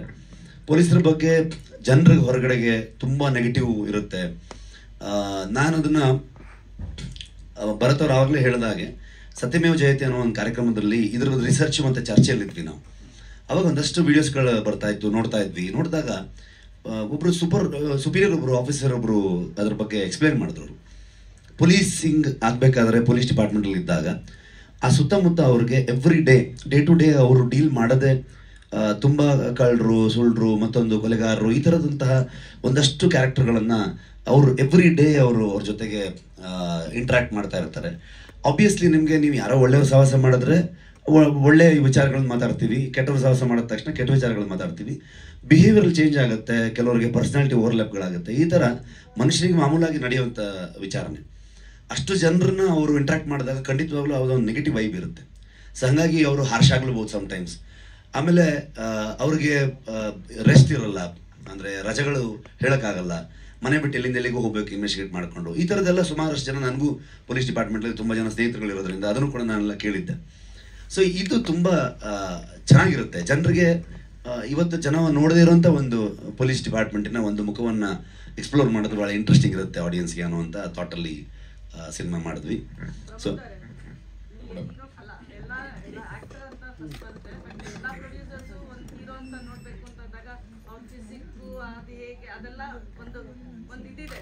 ಚೆಕ್ ಲಿಸ್ಟ್ ಇರುತ್ತೆ. ಬಟ್ ರಿಷಬ್ ಅಂತವರು ನಿಮ್ಮನ್ನ ಆಯ್ಕೆ ಮಾಡಿ, is it the proximity between you and Rishab? ಪ್ರಮೋದನ್ ಆಕ್ಚುಲಿ ಭರತ್ರಾಜ್ ಅವರೇ ಆಯ್ಕೆ ಮಾಡಿರೋದು. ಸೊ ಮತ್ತೆ ನೀವು ಪ್ರೊಡ್ಯೂಸರ್, ನೀವು ಒಪ್ಪಿದ್ರೇನೆ ಅದೇ ಅವನು ಎಂತ ಪ್ರೊಡ್ಯೂಸರ್ ಅಂದ್ರೆ ಡೈರೆಕ್ಟರ್ ಏನ್ ಹೇಳ್ತಾರೆ ಅದಕ್ಕೂ ಅಂತಾನು. ಸೊ ಈ ಒಂದು ವಿಷಯ ರಕ್ಷಿತ್ ಅದೊಂದು ಟ್ಯಾಗ್ ಲೈನ್, ಡೈರೆಕ್ಟರ್ ಜೊತೆ ವರ್ಕ್ ಮಾಡೋದು. ಸೊ ನಮಸ್ಕಾರ ಎಲ್ಲರಿಗೂ. ಆ್ಯಂಡ್ ಮೇಡಮ್, ನೀವು ಕೇಳಿದ ಪ್ರಶ್ನೆ ಫಸ್ಟ್ ನಾನು ರಿಷಬ್ಗೆ ಮತ್ತೆ ಭರತ್ಗೆ ಕೇಳಿದ ಪ್ರಶ್ನೆನೂ ಅದೇ. ಈ ಕತೆ ಇವರಿಬ್ರು ಡಿಸ್ಕಸ್ ಮಾಡ್ಕೊಂಡ್ರು, ಓಕೆ ಆಗಿತ್ತು. ಸೊ ಇವರಿಬ್ರು ಬಂದ್ಬಿಟ್ಟು ನನ್ನನ್ನು ಒಂದಿನ ನಾನೆಲ್ಲೋ ಬೇರೆ ಆಚೆ ಇದ್ದೆ, ಶೆಟ್ರೆ ಅರ್ಜೆಂಟ್ ಬನ್ನಿ ಆಫೀಸಿಗೆ ಅಂತ ಕರೆದ. ಹೋದಾಗ ಫಸ್ಟ್ ಹೇಳಿದ್ದೆ ಲಾಫಿಂಗ್ ಬುದ್ಧಾಗೆ ನೀವೇ ಹೀರೋ ರೆಡಿ ಆಗ್ಬಿಡಿ ಅಂತಂದ. ನಾನು ಹೇಳಿದೆ ಯಾವ ನಂಬಿಕೆ ಮೇಲೆ ನನ್ನನ್ನು ಹೀರೋ ಮಾಡ್ತಾ ಇದೆಯಾ ಮರಯ್ಯ ಅಂತ. ಅದಕ್ಕೊಂದು ಕುಂದಾಪುರ ಕನ್ನಡದ ಒಂದು ಬೈಗುಳ ಸೇರಿಸ್ಬಿಟ್ಟು ಹೇಳ್ದ, ನಿನಗೆಲ್ಲ ದುಡ್ಡು ಆಗ್ತಿರೋದು ನನ್ನ ಕತೆಗೆ ಅಂತ. ಸೊ ತಿನ್ಕೊಂಡಿರ್ಬೇಕಾಗಿತ್ತು ಅಷ್ಟೇ, ಸಿಕ್ಸ್ ಪ್ಯಾಕ್ ಮಾಡಬೇಕಿತ್ತು. ಸೊ ನಿನ್ ಮೇಲೆಲ್ಲ ದುಡ್ಡು ಆಗ್ತಿರೋದು ನನ್ನ ಕತೆ ಮೇಲೆ ಅಂತಂದ. ಸೊ ಅದೇ ಅದಾದ್ಮೇಲೆ ಭರತ್ರು ಇನ್ನೊಂದು ಟಾಸ್ಕ್ ಕೊಟ್ರು, ಇನ್ನೊಂಚೂರು ವೆಯ್ಟ್ ಗೇನ್ ಮಾಡೋಣ ಅಂತ. ಬಟ್ ಅದಾದ್ಮೇಲೆ ಲಾಕ್ಡೌನ್ ಆಯ್ತು. ಲಾಕ್ಡೌನ್ ಅಲ್ಲಿ ಮನೆ ಊಟ ಬಿದ್ದಿದ್ರಿಂದ ತೀರಾ ತೆಳ್ಳಗಾಗೋದೆ. ಸೊ ಸಖತ್ ಸಣ್ಣ ಆಗ್ಬಿಟ್ಟು ನಾನು ಹೊರಗಡೆ ಊಟ ಇಲ್ಲ. ಹೌದು, ಅಂದ್ರೆ ಹೆಲ್ದಿ ಫುಡ್ ಅಲ್ವಾ ಅದು, ಬರೀ ಹೊರಗಡೆ ಗ್ಯಾಸ್ಟ್ರಿಕ್ ಫುಡ್ ತಿನ್ಕೊಂಡು ದಪ್ಪ ಇದ್ದೆ. ಲಾಕ್ಡೌನ್ ಅಲ್ಲಿ ಸಣ್ಣ ಅದೇ. ಅದಾದ್ಮೇಲೆ ಇವನು ಹೇಳ್ದ, ಬೇಡ ಅನ್ಸುತ್ತೆ ನೀನ್ ದಪ್ಪ ಆಗೋದು, ಪ್ರಾಸ್ಥೆಟಿಕ್ಸ್ ಯೂಸ್ ಮಾಡೋಣ ಅಂತ. ಬಟ್ ಫೈನಲಿ ನನಗೂ ಯಾಕೋ ಸಮಾಧಾನ ಆಗ್ಲಿಲ್ಲ. ಎಷ್ಟೇ ಪ್ರಾಸ್ಥೆಟಿಕ್ ಯೂಸ್ ಮಾಡಿದ್ರು ನಮ್ಗೆ ಮುಖದ ಮೇಲೆ ಅದನ್ನೆಲ್ಲ ಹಾಕಿದಾಗ ಎಕ್ಸ್ಪ್ರೆಷನ್ಸ್ ಎಲ್ಲ ಔಟ್ ಹೊಡೆದ್ಬಿಡುತ್ತೆ. ಅಂಡ್ ಸುಮಾರಷ್ಟು ಅಪ್ಪರ್ ಬಾಡಿ ಬೇರ್ ಬಾಡಿ ಇರೋ ಶಾರ್ಟ್ಸು ಇತ್ತು ಇದರಲ್ಲಿ. ಸೊ ಹಂಗಾಗಿ ಅದನ್ನೆಲ್ಲ ಯೂಸ್ ಮಾಡೋದು ಕಷ್ಟ ಆಗುತ್ತೆ ಅಂತ ಹೇಳಿ ನಾನೇ ದಪ್ಪ ಆಗ್ತೀನಿ ಅಂತ ಟಾಸ್ಕ್ ತಗೊಂಡು ಒಂದು 30 kg ದಪ್ಪ ಆಗಿ ಆ 30 kg ಈಗ ಇಳಿಸ್ಕೊಂಡಿದ್ದೀನಿ. ಅದೇನು ಟಾಸ್ಕ್ ಏನಲ್ಲ, ಮಜಾ ಮಾಡಿದಾನ ಅಷ್ಟೇ. ಇಳಿಸೋದು ರಣೆ ಬರ ಏನ್ ಮಾಡ್ತಾರೆ. ಸೊ ಹಿಂಗೆ ಮೇಡಮ್, ಥ್ಯಾಂಕ್ ಯು. ಪರ್ಟಿಕ್ಯುಲರ್ಲಿ ಆ ಪಾತ್ರ ಮಾಡ್ಬೇಕಾದ್ರೆ ಹೊಟ್ಟೆ ದಪ್ಪ ಮಾಡ್ಕೊಳ್ಳೋದಾದ್ರೆ ಇವತ್ತು ನೀವು ಪೊಲೀಸ್ ಅವ್ರನ್ನ ನೋಡಿದಾಗ ನಿಮ್ಗೆ ಏನ್ ಅನ್ಸುತ್ತೆ? ಬಿಕಾಸ್ ನೀವು ಪಾತ್ರದೊಳಗೆ ಆಕ್ಟ್ ಮಾಡಿದ್ಮೇಲೆ ಏನೋ ಒಂಥರ ಒಂದು ಪರ್ಸೆಪ್ಷನ್ ಇರುತ್ತಲ್ಲ. ಖಂಡಿತ ನನ್ನ ಪರ್ಸೆಪ್ಷನ್ ತುಂಬಾ ಮುಂಚೆನೆ ಚೇಂಜ್ ಆಗಿತ್ತು. ಅಂದ್ರೆ ನಾನು ಸ್ಕೂಲ್ ಡೇಸ್ ಅಲ್ಲಿ ಒಂದ್ಸರಿ ಗಲಾಟೆ ಮಾಡ್ಕೊಂಡು ಪೊಲೀಸರು ಹೊಡೆದಾಗ ಅವ್ರನ್ನ ವಿಲನ್ಗಳ ತರ ಟ್ರೀಟ್ ಮಾಡ್ತಾ ಇದ್ದೆ. ಸೊ ಅದಾದ್ಮೇಲೆ ರೀಸೆಂಟ್ಲಿನೂ ಅಲ್ಲ, ನನ್ಗೆ ಸುಮಾರು ಜನ ಪೊಲೀಸ್ ಅವ್ರ ಫ್ರೆಂಡ್ಸ್ ಆದ್ರು. ಡಿಗ್ರಿ ಆದ ನಂತರ ನನ್ನ ಫ್ರೆಂಡ್ಸ್ ಸುಮಾರು ಜನ ಬೇರೆ ಬೇರೆ ಊರುಗಳಲ್ಲಿ ಪೊಲೀಸ್ ಆದ್ರು. ಸೊ ಅವ್ರಗಳ ಜೊತೆ ಮಾತಾಡ್ತಾ ಕೇಳ್ತಾ ಅದನ್ನೆಲ್ಲ ಡಿಸ್ಕಸ್ ಮಾಡ್ತಾ ಇದ್ದಾಗ ಅವ್ರ ಬಗ್ಗೆ ತುಂಬಾ ಸಿಂಪತಿ ಬರುತ್ತೆ. ಆಕ್ಚುಲಿ ರಿಷಬ್ ಹೇಳ್ದಂಗೆ ದಿನಾ ಬೆಳಗ್ಗೆ ಆದ್ರೆ ನೀವು ಆಸ್ ಎ ಪ್ರೆಸ್ ಅವರು ನೀವು ಸುಮಾರು ಜನನ ಇಂಟರ್ವ್ಯೂ ಮಾಡ್ತಿರ್ತೀರ. ಸೊ ನಿಮ್ ತಲೆಯಲ್ಲಿ ಕ್ವಶನ್ಸ್ ಹುಡ್ತಾನೆ ಇರುತ್ತೆ.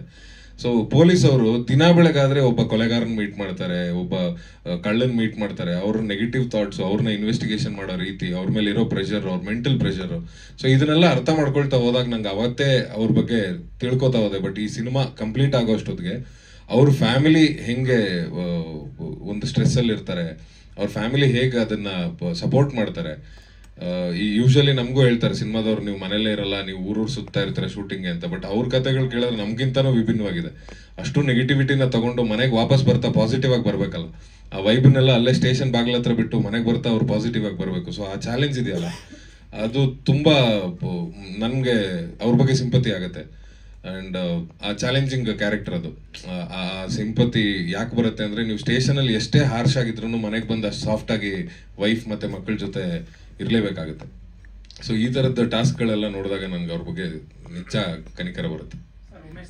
ವಿರೋಧಿ ನಾನು ಸಾಮಾನ್ಯವಾಗಿ ನನ್ನ ಮನಸ್ಥಿತಿ ಏನು ಅಂದರೆ, ಆ ಥರ ಹೊಟ್ಟೆಯವ್ರಿಗೆ ಒಂದು ಸ್ಕೇಲ್ ಬಂದಾಗ ಪ್ರಮೋಷನ್ನೇ ಕೊಡಬಾರ್ದು ಅಂತ. ಅಂದರೆ ವಿ ಶುಡ್ ಆಲ್ವೇಸ್ ನಮಗೆ ಆದಂಥ ಒಂದು ಮೇಡಮ್ ಹೇಳಿದ್ರು ಚೆಕ್ ಲಿಸ್ಟ್ ಅಂತ, ಅದು ಮೀರಬಾರ್ದು ಯಾವುದೇ ಒಂದು ಕಾರಣಾಂತರಕ್ಕೂ. ಅದು ಎಲ್ಲೋ ಒಂದು ಈ ಒಬೆಸಿಟಿಗಳು ಜಾಸ್ತಿ ಆಗಿಬಿಡುತ್ತೆ. ನಾವೇನು ಕಡ್ದು ಕಟ್ಟೆ ಹಾಕುವಂಥ ದೊಡ್ಡ ಕೆಲಸ ಏನು ಅಂಥದ್ದೇನು ನಮಗೇನು ಇರೋದಿಲ್ಲ. ಸ್ಟ್ರೆಸ್ ಇರ್ತದೆ, ಬಟ್ ಎಲ್ರಿಗಿಂತ ಜಾಸ್ತಿ ಕೆಲಸಗಳು ಮಾಡ್ತೀವಿ ನಾವು. ಅದ್ರ ಮಧ್ಯೆ ಏನಾಗುತ್ತೆ ಅಂದರೆ ಇದನ್ನು ಮರೆತು ಬಿಡ್ತಾರೆ, ಯಾವುದನ್ನು ಅವರ ಫಿಸಿಕ್ನ. ಅಂದರೆ ಅದೇ ಬೇಕಾಗಿರೋದು ಸೊಸೈಟಿಗೆ. ತಾರುಗಂಟೆ ನಿಂತ್ಕೋಬೇಕು, ಆಮೇಲೆ ಸಾರ್ವಜನಿಕರ ಮಧ್ಯೆ ನಿಂತ್ಕೊಂಡು ಕೆಲಸ ಮಾಡುವಂಥ ಸಮಯದಲ್ಲಿ ಅತ್ಯಂತ ಶಕ್ತಿ ಬೇಕು. ಅದೇ ಪೂರ್ಣ ನಮ್ಮನ್ನೇ ಅದು ಹೊಟ್ಟೆ ತಿನ್ಕೊಬಿಟ್ರೆ ಅವಾಗ ಏನು ಮಾಡೋಕ್ಕಾಗೋದಿಲ್ಲ, ಕೆಲಸನೇ ಮಾಡೋಕ್ಕಾಗೋದಿಲ್ಲ. ಅಲ್ಲೆಲ್ಲರೂ ಹೋಗ್ಬಿಟ್ಟು ನೆರಳಲ್ಲಿ ಕೂತ್ಕೊಬಿಡ್ತೀವಿ ನಾವು ಹೋಗ್ಬಿಟ್ಟು. ಅದರಿಂದ ಅದನ್ನೆಲ್ಲ ಅವಾಯ್ಡ್ ಮಾಡಬೇಕು ಅಂತಂದರೆ ನನ್ನ ಲೆಕ್ಕ ಈಗಿದಾರಲ್ಲ ರಿಷಬ್ ಶೆಟ್ಟಿ ಸಾಹೇಬ್, ಹಾಗೆ ನನ್ನ ಲೆಕ್ಕದಲ್ಲಿದ್ದರೆ ಕೆಲಸ ಸುಲಲಿತ ಆಗ್ತದೆ. ಹಾಗೆ ಪೊಲೀಸಲ್ಲಿ ತುಂಬ ಈ ಥರ ಒಬೆಸಿಟಿ ಇದೆ ಭಾಳ. ಅದು ಪೊಲೀಸಲ್ಲಿ ಕಮ್ಮಿ ಆಗಬೇಕು. ಅವರು ಸ್ವಯಂ ಶಿಸ್ತನ್ನೇ ಏರ್ಕೋಬೇಕು ಜೀವನದಲ್ಲಿ. ಏರ್ಕೊಂಡಾಗ ಮಾತ್ರ ಸಾಧ್ಯ ಅದು, ಇಲ್ಲಾಂದರೆ ಸಾಧ್ಯನೇ ಆಗೋದಿಲ್ಲ ಯಾವ ಕಾರಣಕ್ಕೂ, ಪೊಲೀಸಲ್ಲಿ ಎಸ್ಪೆಷಲಿ. Thank you. ಆ್ಯಕ್ಚುಲಿ ಅದರ ಬಗ್ಗೆನೂ ಕೂಡ ಸಿನಿಮಾದಲ್ಲಿ ಗಮನ ಸೆಳೆಯುವಂಥ ಪ್ರಯತ್ನ ಮಾಡಿದ್ದಾರೆ. ಆತ್ಮೀಯ ಸಮ್ಮೇಳನ ಅಂತ ಏನು ಹಿಂದೆ ತೋರಿಸಿದ್ದಾರೆ, ನನ್ನ ಪ್ರಕಾರ ಹೆಚ್ಚೆಚ್ಚು ಪೊಲೀಸ್ ಸ್ಟೇಷನ್ಗಳಲ್ಲಿ ಇವೆಲ್ಲ ನಡಿಬೇಕು. ಆವಾಗ ಯಾಕಂದರೆ ಪೊಲೀಸರು ಕೂಡ ಮನುಷ್ಯರೇ. ಸೊ ನಾವೆಲ್ಲರೂ ಅದನ್ನು ಮನುಷ್ಯರಾಗಿ ಟ್ರೀಟ್ ಮಾಡಿಕೊಂಡು ಎಲ್ಲರನ್ನೂ ಒಂದೇ ರೀತಿಯಲ್ಲಿ ತೊಗೊಂಡೋಗೋ ಥರ ಆದಾಗ ಆವಾಗ ಅದೊಂದು ಜನರಿಗೂ ಮತ್ತು ಪೊಲೀಸ್ ಮಧ್ಯದಲ್ಲಿ ಒಂದು ಒಳ್ಳೆ ಕೋಪರೇಷನ್ ಇದ್ದಾಗ ಇನ್ನೂ ಹೆಚ್ಚೆಚ್ಚು ಒಳ್ಳೆ ಕೆಲಸಗಳಾಗುತ್ತೆ ಸಮಾಜದಲ್ಲಿ ಅಂತ ಅಂದ್ಕೊಳ್ತೀನಿ ನಾನು. ಮತ್ತು ಆ ಥರದ ಎಲ್ಲ ವಿಚಾರಗಳ ಬಗ್ಗೆ ತುಂಬ ಅದ್ಭುತವಾಗಿ ಅದನ್ನು ಸಿನಿಮಾದಲ್ಲಿ ತೋರಿಸಿದ್ದಾರೆ. ಸೊ ದಿಗಂತ್ ಅವರು ಹೇಳಕ್ಕಾಗಲ್ಲ, ನೀನು ಮೋಸ್ಟ್ಲಿ ಪ್ರೆಸರ್ ಜೊತೆಗೆ ತಿರ್ತಾ ಇದೆಯಾ ಅಂತ ನನಗೂ ಡ್ರಾಪ್ ಆಗ್ಬಿಡಿ. ಇರಲಿ, ಹಾಗೂ ಆಗಲಿ ಅಂತ ಆಶಿಸ್ತೀನಿ.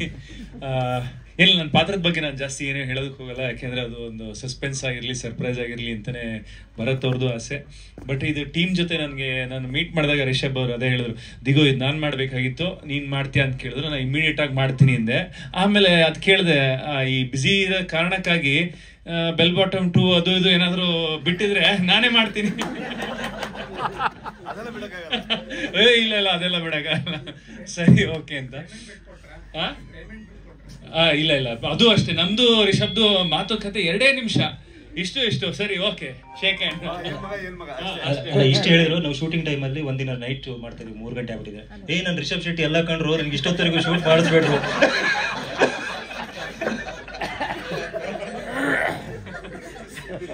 ಅಲ್ಲಿ ಅದು ಏನಂದ್ರೆ ರಿಷಬ್ ಅವ್ರು ಮಲಗ್ತಾನೆ ಇರ್ಲಿಲ್ಲ, ಅವ್ರ ಅವ್ರು ಹೇಳೋದು, ಅಣ್ಣ ಮಲಗ್ತಾನೆ ಇರ್ಲಿಲ್ಲ ರಿಷಬ್ ಅವರು. ಹಂಗ ನಾನು ಅದೇ ನೋಡಿದೆ, ಅಯ್ಯೋ ಈಗ ನಂಗೂ ಹಂಗೆ ಕೆಲಸ ಮಾಡಿಸ್ತಾರೆ ಇವರು. ಬಟ್ ಎನಿವೆ, ನನಗೆ ಭರತ್ ಅವರು ಜೊತೆ ವರ್ಕ್ ಮಾಡಿ ತುಂಬಾ ಖುಷಿ ಆಯ್ತು. ಯಾಕೆ ನಾನು ಹೀರೋ ಸಿನಿಮಾ ನೋಡಿದ್ದೆ, ಆಮೇಲೆ ಅದ್ರದ್ದು ವಿಷಯಗಳು ಗೊತ್ತಿತ್ತು, ಅಂದ್ರೆ ಯಾವ ತರ ಸಿಚುವೇಶನ್ ಕಷ್ಟದಲ್ಲಿ ಅದ್ ಮಾಡಿದ್ರು ಅಂತ ಒಂದು ಒಳ್ಳೆ ಸಿನಿಮಾ ಆಗಿ ಮೂಡ್ ಬಂದಿತ್ತು. ಸೊ ಹಾಗಾಗಿ ಅವ್ರ ಜೊತೆ ವರ್ಕ್ ಮಾಡಿದ್ದು ನನಗೆ ತುಂಬಾನೇ ಸಂತೋಷ ಆಯ್ತು. ಅಂದ್ರೆ ಒಂದು ಉದ್ದೇಶ, ಉತ್ಸಾಹ ಎಲ್ಲ ಕರೆಕ್ಟ್ ಆಗಿದೆ ಈ ಟೀಮ್ದು. ಸೊ ಅದಕ್ಕೆ ನನಗೂ ಒಂದು ಅವಕಾಶ ಕೊಟ್ಟಿದ್ದಕ್ಕೆ ಥ್ಯಾಂಕ್ ಯು. ನಿಮಗೂ ಆ ಪಾತ್ರ ಇಷ್ಟ ಆಗುತ್ತೆ ಅಂತ ಅನ್ಕೊಂಡಿದೀನಿ. ಆಮೇಲೆ ಶೆಟ್ರು ನಿಜವಾಗ್ಲೂ ಅವ್ರು ಹೇಳ್ದಾಗೆ ಚೆನ್ನಾಗಿ ತಿಂತಾ ಇದ್ರು, ಬಟ್ ಆದ್ರೂ ಒಂದು ಸ್ವಲ್ಪ ಹೊಟ್ಟೆನ ಆರ್ಟಿಫಿಷಿಯಲ್ ಆಗಿ ಹಾಕ್ತಾ ಇದ್ರು ಒಂದೊಂದು ಸೀನಲ್ಲಿ, ಯಾಕೆಂದ್ರೆ ಅದು ಕಾಣಿಸ್ತಾ ಇರ್ಲಿಲ್ಲ, ಅಷ್ಟು ಸಾಕಾಗ್ತಾ ಇರ್ಲಿಲ್ಲ ಅಲ್ಲ. ಸೊ ಹಾಗಾಗಿ ಹಾರ್ಡ್ ವರ್ಕ್ ಮಾಡಿದ್ದಾರೆ. And all the best Pramod, ಒಳ್ಳೇದಾಗ್ಲಿ. Yes, thank you. ಇಲ್ಲ, ಇನ್ನೊಂದು ನನಗೆ ಇಲ್ಲ, ಅದೇ ನೀರೂರಲ್ಲಿ ಶೂಟ್ ಆಗಿರೋದು. ಇಲ್ಲ, ನಂಗೇನ್ ಖುಷಿ ಅಂದ್ರೆ ನಮ್ಮೂರಲ್ಲಿ ಆಯ್ತು ಎಲ್ಲ, ಈ ಭದ್ರಾವತಿ, ಸಾಗರ, ಆಮೇಲೆ ಕಾರ್ಗಲ್ಲು. ನನಗೆ ತುಂಬಾ ದಿವಸ ಆಗಿತ್ತು ಆ ಕಡೆ ಎಲ್ಲ ಹೋಗಿ, ಅಲ್ಲೇ ಶೂಟ್ ಮಾಡಿದ್ವಿ ಸುಮಾರು ದಿವಸ. ಸೊ ತುಂಬಾ ಖುಷಿ ಆಯ್ತು. ಫಸ್ಟ್ ಎಲ್ಲರಿಗೂ ಬಂದಿದ್ದಕ್ಕೆ ತುಂಬ ಥ್ಯಾಂಕ್ಸ್. ನನಗೆ ಈ ಮೂವಿ ಬಗ್ಗೆ 3 ವಿಷಯ ತುಂಬ ಹಿಡಿಸಿದ್ದು. ಅಂದರೆ ಫಸ್ಟ್ ಅಫ್ಕೋರ್ಸ್ ರಿಷಬ್ ಅವರು ಮತ್ತು ಭರತ್ ಅವರಾಗಲೇ ಹೇಳಿರೋ ಹಾಗೆ ಎಷ್ಟು ಸ್ಟೀರಿಯೋ ಟೈಪ್ಗಳನ್ನ ಬ್ರೇಕ್ ಮಾಡಿದ್ದಾರೆ ಈ ಸಿನಿಮಾ. ಅಂದರೆ ಇಷ್ಟು ಸೆನ್ಸಿಟಿವ್ ಆಗಿ. ನನಗೆ ಥಿಯೇಟರ್ ಸ್ಕೂಲಲ್ಲಿ ನನ್ನ ಮೇಷ್ಟ್ರೆ ಹೇಳೋರು, ಡೈರೆಕ್ಟ್ ಮಾಡೋದಕ್ಕೆ ಅಥವಾ ಆ್ಯಕ್ಟ್ ಮಾಡೋದಕ್ಕೆ ಹೆಣ್ಣಾಗಬೇಕು ಅಂತ, ಅಂದರೆ ನಾಟ್ ಲಿಟ್ರಲಿ. ಭರತ್ ಅವ್ರು ನಿಜವಾಗ್ಲೂ ಅಷ್ಟು ಸೆನ್ಸಿಟಿವ್ ಆಗಿ ಹೆಂಗೆ ಗ್ರಹಿಸ್ಕೊಂಡು ಮಾಡಿದ್ದಾರೆ ನನಗೆ ಗೊತ್ತಿಲ್ಲ. ಸ್ಟೋರಿ ಬೆಳೆದಿರೋ ಗ್ರಾಫ್ ಇರ್ಬೋದು, ಅಥವಾ ಗೋವರ್ಧನ್ ಗ್ರಾಫ್ ಇರ್ಬೋದು. ಅಂದರೆ ನಾವು ಪೊಲೀಸ್ನ ನೋಡಿದ ತಕ್ಷಣ ಮಾಮ ಅಂತೀವಿ, ಅಥವಾ ಏನು ಹೊಟ್ಟೆ ಬಿಟ್ಕೊಂಡಿದ್ದಾರೆ ಅಂಥದ್ದೇ ನಮಗೆ ಪದೇ ಪದೇ ಬರೋ ವರ್ಡ್ಸು. ಬಟ್ ಒಂಥರ ಪುರುಷನ ದೃಷ್ಟಿಕೋನದಿಂದ ಬಾಡಿ ಶೇಮಿಂಗ್ ಆಗ್ಬೋದು, ಅಥವಾ ಬಾಡಿ ಇನ್ಸೆಕ್ಯೂರಿಟೀಸ್ ಆಗ್ಬೋದು, ಎಷ್ಟು ಚೆನ್ನಾಗಿ ತೋರಿಸಿದ್ದಾರೆ, ಎಷ್ಟು ಚೆನ್ನಾಗಿ ತೋಚ್ಕೊಂಡು ಬರ್ದಿದ್ದಾರೆ. ನಂಗೆ ನಿಜವಾಗ್ಲೂ ಅದು ಕೇಳಿದ ತಕ್ಷಣ, ಸ್ಕ್ರಿಪ್ಟ್ ಕೇಳಿದ ತಕ್ಷಣ so my god this is so sweet ಅಂತ ಇದ್ದೆ. ಬರೋದಾಯ್ತು, ಮುಂದೆ ಏನಾದರೂ ಹೇಳು, ಬರೀ ಅದನ್ನೇ ಹೇಳ್ತಾರೆ ಬೇಡ ಅಂದರು. ಸೊ ಫಸ್ಟ್ ನನಗೆ ತುಂಬ ಇಷ್ಟ ಆಗಿದ್ದು ಅದು. ಎರಡನೇದು ಏನಂದರೆ, ಅಫ್ಕೋರ್ಸ್ ಹೇಳ್ದಂಗೆ ಭರತ್ ಅವರ ಪರ್ಸ್ನಾಲಿಟಿ. ಒಂದು ಸತಿನೂ ಶೂಟಿಂಗ್ ಟೈಮಲ್ಲಿ ಅವ್ರ ಮುಖ ಗಂಟು ಹಾಕೊಂಡಿದ್ದು ನಾನು ನೋಡೇ ಇಲ್ಲ. ಅಷ್ಟು ಪ್ಲೆಸೆಂಟ್, ಒಂಥರ ಹಸನ್ಮುಖಿ ಡೈರೆಕ್ಟರ್ ಇರೋಕ್ಕೆ ಸಾಧ್ಯನೇ ಇಲ್ಲ. ಎಷ್ಟು ಕೆಯಾಟಿಕ್ ಆಗಿರ್ಬೋದು, ಮಿಡ್ ನೈಟ್ ಶೂಟ್ ಇರ್ಬೋದು, ಶೆಡ್ಯೂಲ್ ಪ್ರಕಾರ ಹೋಗದೆ ಇರ್ಬೋದು, ಅಟ್ ನೋ ಟೈಮ್ ಅವ್ರ ಪೇಷನ್ಸ್ ಕಳ್ಕೊಂಡಿದ್ದು ನಾನು ನೋಡಿಲ್ಲ. ಸೊ ಅದೊಂದು ನನಗೆ ಈ ಸಿನಿಮಾನಲ್ಲಿ ಅಂದರೆ ತುಂಬ ಸ್ಪೆಷಲಾಗಿ ಉಳ್ಕೊಳ್ಳೋದು. ಮೂರನೇದು ಏನಂದರೆ, ಪ್ರಮೋದ್ ಅವ್ರನ್ನ ಈ ಗೋವರ್ಧನ್ ಪಾತ್ರಕ್ಕೆ ತೋಚ್ಕೊಂಡು ಮಾಡಿರೋದು. ಈ ಇಂಡಸ್ಟ್ರಿ ತುಂಬ ಈಸಿ ಅಲ್ವಾ, ಅಂದರೆ ಟೈಪ್ ಕಾಸ್ಟ್ ಆಗೋದಕ್ಕೆ. ಎಷ್ಟೊಂದು ಸರ್ತಿ ಪ್ರಮೋದ್ ಅವ್ರನ್ನ ನಾವು ವಿಲನ್ ರೋಲ್ಸಲ್ಲಿ ನೋಡಿದ್ದೀವಿ, ಅಂದರೆ ವಜ್ರಮುನಿ ಟೈಪ್ ರೋಲ್ಸಲ್ಲಿ ನೋಡಿದ್ದೀವಿ. ಸೊ ಸಡನ್ನಾಗಿ ಪ್ರಮೋದಲ್ಲಿ ಹೆಂಗೆ ಕಾಣಿಸಿದ್ರು ಭರತ್ ಅವ್ರಿಗೆ ಗೋವರ್ಧನ್ ಅನ್ನೋದನ್ನ ಒಂದು.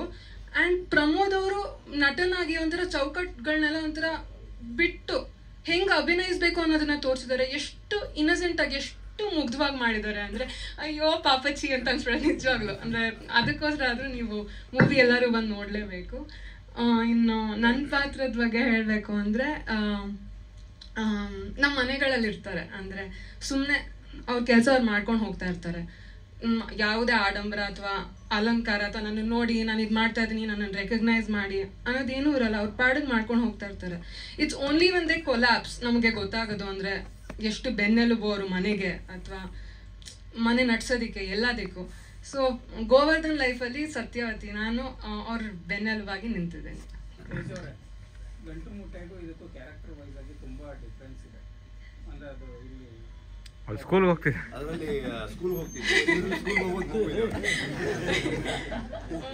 ಅಂದ್ರೆ ತುಂಬಾ ಡಿಫ್ರೆಂಟ್ ಆಗಿದೆ. ನಾನು ಆಕ್ಚುಲಿ ಶೂಟಿಂಗ್ ಟೈಮ್ ಒಂದ್ಸತಿ ಫುಲ್ ಮುಖ ದಪ್ಪ ಮಾಡ್ಕೊಂಡು ಕೂತಿದ್ದೆ. ನನ್ನನ್ನು ಕರೀತಾನೆ ಎಲ್ಲ, ಸುಮ್ಮನೆ ಕ್ಯಾರವನಲ್ಲಿ ಕೂಡ್ಸಿದ್ರು ನನ್ನನ್ನು ಕರೀತಾನೆ ಅಂತ. ಸೊ ಇವರೆಲ್ಲ ರೇಗ್ಸಿದ್ರು, ಎಲ್ಲ ಸಿನಿಮಾನು ಸುಮ್ಮನೆ ನಿನ್ನ ಮುಂದೆ ಕ್ಯಾಮ್ರಾ ಇಟ್ಟು ಮಾಡೋದಕ್ಕಲ್ಲಮ್ಮ, ಬೇರೆ ಅರ್ಥ ಇರುತ್ತೆ ಶೂಟ್ ಮಾಡೋದಕ್ಕೆ, ಸ್ವಲ್ಪ ವೇಟ್ ಮಾಡು ಅಂತ ರೇಗಿಸ್ತಾ ಇದ್ರು. ಅಷ್ಟೇ ಅನ್ಸುತ್ತೆ. ಇಲ್ಲ ತುಂಬಾ ಎಷ್ಟು ಇನ್ನೊಂದು ಏನೋ ಇದು ರಿಷಬ್ ಶೆಟ್ಟಿ ಅವ್ರ ಪ್ರೊಡಕ್ಷನ್ ಅಂದ ತಕ್ಷಣ ನಾನು ಫುಲ್ ಫ್ಯಾನ್ ಗರ್ಲ್ ಮೂಮೆಂಟ್. ನನ್ನ ಮೆಟ್ರೋ ನಾನು ಹೋಗ್ತಾ ಇದ್ದೀನಿ, ನಂಗೆ ರಿಷಬ್ ಶೆಟ್ಟಿ ಕಾಲಿಂಗ್ ಅಂತ ಬಂದು ನಾನು ಫುಲ್ ಕಿಚ್ಕೊಳ್ತಾ ಇದ್ದೀನಿ. ಸೊ ಅಷ್ಟು ಈ ಪ್ರೊಡಕ್ಷನ್ ಟೀಮ್ ಇದೆಯಲ್ಲ, ತುಂಬ ವರ್ಷಗಳಿಂದ ಇವ್ರ ಜೊತೆನೆ ಕೆಲಸ ಮಾಡ್ಕೊಂಡು ಬಂದಿರೋದು. ಸೊ ನಿಜವಾಗ್ಲೂ ಮನೆಯವ್ರ ಜೊತೆನೆ ಕೆಲಸ ಮಾಡ್ದಂಗಿತ್ತು. ಎಷ್ಟು ಹೊಂದ್ಕೊಂಡಿದ್ದಾರೆ, ತುಂಬ ಸ್ಪೆಷಲ್ ಆಗಿತ್ತು. 25 ದಿನ ನನಗೆ ಭದ್ರಾವತಿಲಿ ಇದ್ದಿದ್ದು ತುಂಬ ಸ್ಪೆಷಲ್ ಆಗಿತ್ತು. ರಿಷಬ್ ಶೆಟ್ಟಿ ಅವ್ರ team really I am very proud. ನಾನು ಈ ಟೀಮಲ್ಲಿ ಕೆಲಸ ಮಾಡೋದಕ್ಕೆ ಅವಕಾಶ ಸಿಕ್ತು ಅನ್ನೋದಕ್ಕೆ ಐ ಆಮ್ ವೆರಿ ಗ್ರೇಟ್ಫುಲ್. ಇಲ್ಲೊಂದು ಮೇಡಮ್, ನೀವು ಪೊಲೀಸ್ ಸ್ಟೇಷನ್ ಹತ್ರ ಹೋದಾಗ ಮಗು ಜೊತೆ ಹೋಗ್ತೀರಾ, ಮದುವೆ ಆದ್ಮೇಲೆ ಲವ್ ಮಾಡ್ತೀರಾ ಹೆಂಗೆ? ಪ್ರಶ್ನೆ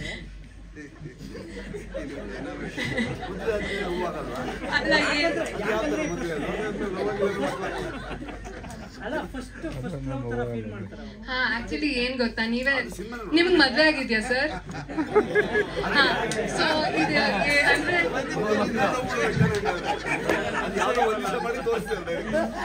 ಪೊಲೀಸ್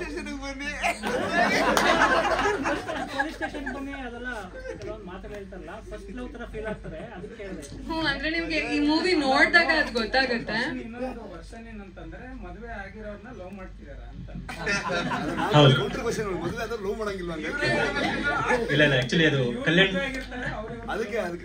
ಕಲ್ಯಾಣ್ ಸರಿಗೆ ನಾನು ಬ್ರೀಫ್ ಕೊಟ್ಟಾಗ ಇದೇ ರೀತಿಯಲ್ಲಿ ಆಗಿತ್ತು. ಅಂದ್ರೆ ನಮ್ ತಲೆಯಲ್ಲಿ ಅವ್ನು ಗೋವರ್ಧನ್ ಅವನು ಅದೊಂದು ಸಿಚುವೇಶನ್ ಆಗುತ್ತೆ. ಅವ್ನು ಪೊಲೀಸ್ ಸ್ಟೇಷನ್ಗೆ ಒಂದು ಹೆಂಡತಿನ ಒಂದು ಆತ್ಮೀಯ ಮಿಲನ ಕಾರ್ಯಕ್ರಮ, he is expecting his wife to come. ಮನೆಗೆ ಕಾಯ್ತಾ ಇದ್ದಾನೆ ಅವ್ನು ಇನ್ನೂ ಬಂದಿಲ್ಲ. ಅವ್ರು ಸರಿಯಾಗಿ ಆಟ ಆಡಿಸ್ತಾರೆ, ನಾನು ಇವತ್ತು ಬರಲ್ಲ, ನಾನು ಇನ್ನೂ ಹೋಗ್ತಾ ಇದ್ದೀನಿ ಹಾಗೆ ಹೀಗೆ ಅನ್ನೋ ರೀತಿಯಲ್ಲಿ. ಇವನು ತುಂಬ ಬೇಜಾರಾಗಿ ಕೂತ್ಕೊಂಡಾಗ ಸರ್ಪ್ರೈಸ್ ಎಂಟ್ರಿ ಥರ ಅವ್ರು ಬರ್ತಾರೆ. ಅಂದರೆ ಇವ್ರು ಮನೇಲಿ ಯೂಶ್ವಲಿ ಮದುವೆ ಆಗಿದ್ದರಲ್ಲಿ ಒಂದು ಹೆಂಡತಿ ತುಂಬ ಚೆನ್ನಾಗಿ ರೆಡಿ ಆಗಿಬಿಟ್ಟು ತಲೆ ಸ್ನಾನ ಮಾಡ್ಕೊಂಡು ಮನೆಗೆ ಇಟ್ಕೊಂಡು ಅಂದರೆ ಅದು ತುಂಬ ಅಪರೂಪವಾಗಿ ನೋಡೋದಲ್ಲ. ಇವನು ಗೋವರ್ಧನ್ ಅಂದರೆ ಪೊಲೀಸ್ ಅವನ ಕೆಲಸದಲ್ಲಿ ಅವ್ನು ಮನೆಗೆ ಹೋಗೋದೇ ಅಪರೂಪ. ರಾತ್ರಿ ಯಾವಾಗ ಹೋಗ್ತಾನೆ, ಅಷ್ಟೊತ್ತಿಗಾಗಲೇ ಮಲಗಿರ್ತಾರೆ, ಬೆಳಿಗ್ಗೆ ಎಲ್ಲರಿಗೂ ಮುಂಚೆ ಎದ್ದು ಬರ್ತಾರೆ. ಇವ್ರ ಡ್ಯೂಟಿ ಹಂಗಿರೋದ್ರಿಂದ ಇವನು ಫಸ್ಟ್ ಟೈಮ್ ಹೆಂಡ್ತಿ ನೋಡಿದಾಗ ಅವನಿಗೆ ಅಂದರೆ ಅವ್ನ ಮದುವೆ ದಿನ ಹುಡುಗಿ ಇವಳು ಬರ್ಬೇಕಾದ್ರೆ ಹೇಗಿತ್ತು ಅದೇ ಥರ ಇಮ್ಯಾಜಿನೇಷನ್. ನಾನು ಶೂಟು ಅದೇ ರೀತಿ ಮಾಡಬೇಕು ಅಂದ್ಕೊಂಡಿದ್ದೆ. ಇವನು ಬಾಸಿಂಗ ಗೀಸಿಂಗ ಕಟ್ಕೊಂಡು ಹಂಗಾಗ್ತಾನೆ, ಇವಳು ಕೈಯಲ್ಲಿ ಹಾರ ಹಿಡ್ಕೊಂಡು ಬರ್ತಿದ್ದಾರೆ ಅಂತ ಆ ಥರ ತೆಗಿಯೋಕ್ಕಾಗಲಿಲ್ಲ. ತುಂಬ ರಿಯಲಿಸ್ಟಿಕ್ ಆಗಿ ಹೊರಗಡೆ ಹೋಗುತ್ತೆ ಟ್ರೀಟ್ಮೆಂಟ್ಗೆ ಅಂತ ಅದು ಬಿಟ್ಟೆ.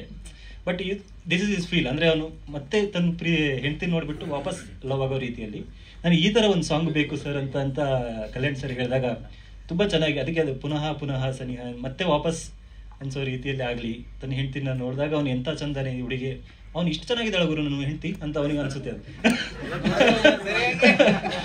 ಚೆನ್ನಾಗಿದ್ದಾಳೆ.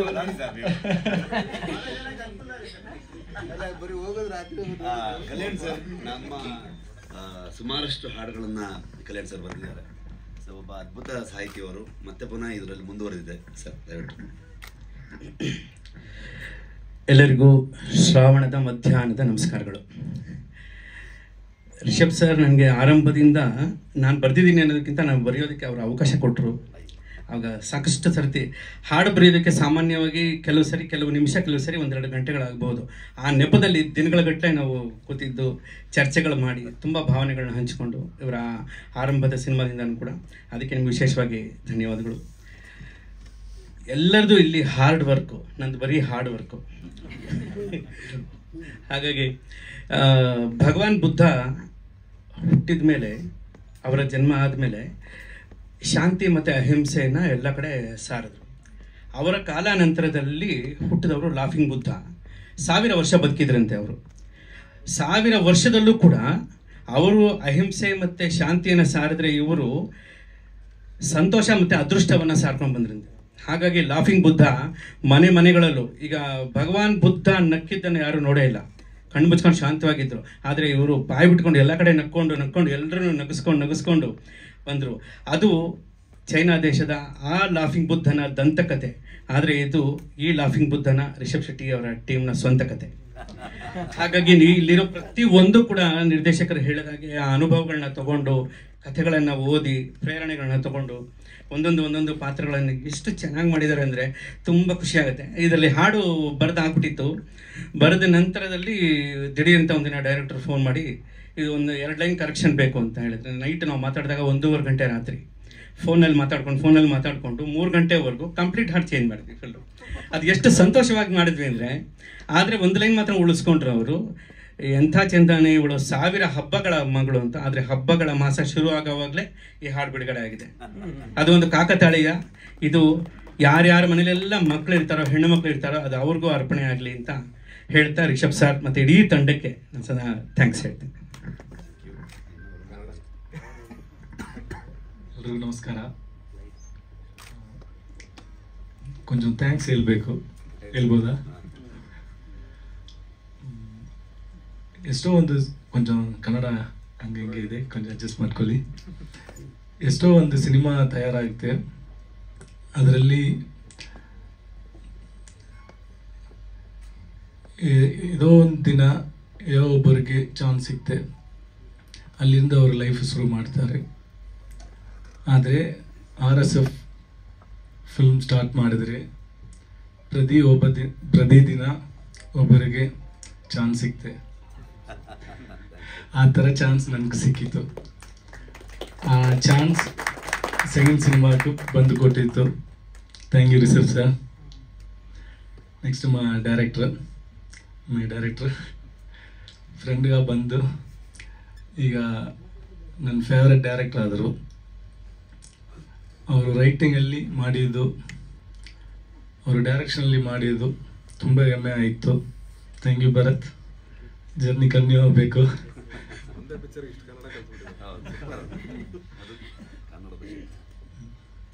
ಆಮೇಲೆ ಪ್ರಮೋದ್ ಸರ್, ದಿಗಂತ್ ಸರ್, ಎಲ್ಲರೂ ಒಂದು ಫ್ಯಾಮಿಲಿ ಥರ. ತೇಜು ಮ್ಯಾಮ್ ಮಾಡಿದ್ದು ಸಿನಿಮಾ ಸೂಪರಾಗಿ ಬಂದು ಎಲ್ಲರೂ ಸಪೋರ್ಟ್ ಮಾಡಿ. Thank you sir. ಕಾರ್ತಿಕ್ ಗೌಡರು, ಅವರಿಗೆ ದಾಳಿಗೌಡರು ಅಂತ ಕರೆಯೋದು ನಾನು. ಸೊ ನನ್ನ ಆತ್ಮೀಯ ಸ್ನೇಹಿತರು. KRGಯಿಂದ ಇದನ್ನು ಮಾಡಿದ್ರೆ ಈ ಥರ ತಲುಪೋದಕ್ಕೆ ಜನರಿಗೆ ತುಂಬ ಸಹಾಯ ಆಗುತ್ತೆ ಅಂತ ಅಂದ್ಕೊಂಡು ಅವರು ಕೇಳಿದೆ ನಾನು. ತುಂಬ ಸಿನಿಮಾಗಳು ಈಗ ನಾಡಿದ್ದು ಭೀಮಾ ರಿಲೀಸ್ ಆಗ್ತಿದೆ. ವಿಜಯ್ ಸರ್ ಡೈರೆಕ್ಷನ್ ಮಾಡಿ ಆ್ಯಕ್ಟ್ ಮಾಡಿದ್ದಾರೆ. ತುಂಬ ಅದ್ಭುತ ಹಾಡುಗಳು ಬಂದಿದೆ.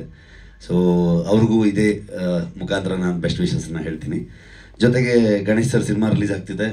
ಡೇಟ್ಗಳು ಯಾವ್ದು ಮಾಡೋದು ಅಂತ ಒಂದು 2-3 ಡೇಟ್ಗಳನ್ನು ಚರ್ಚೆ ಮಾಡಿದ್ವಿ ಕಾರ್ತಿಕ್ ಗೌಡ್ರು ನಾನು.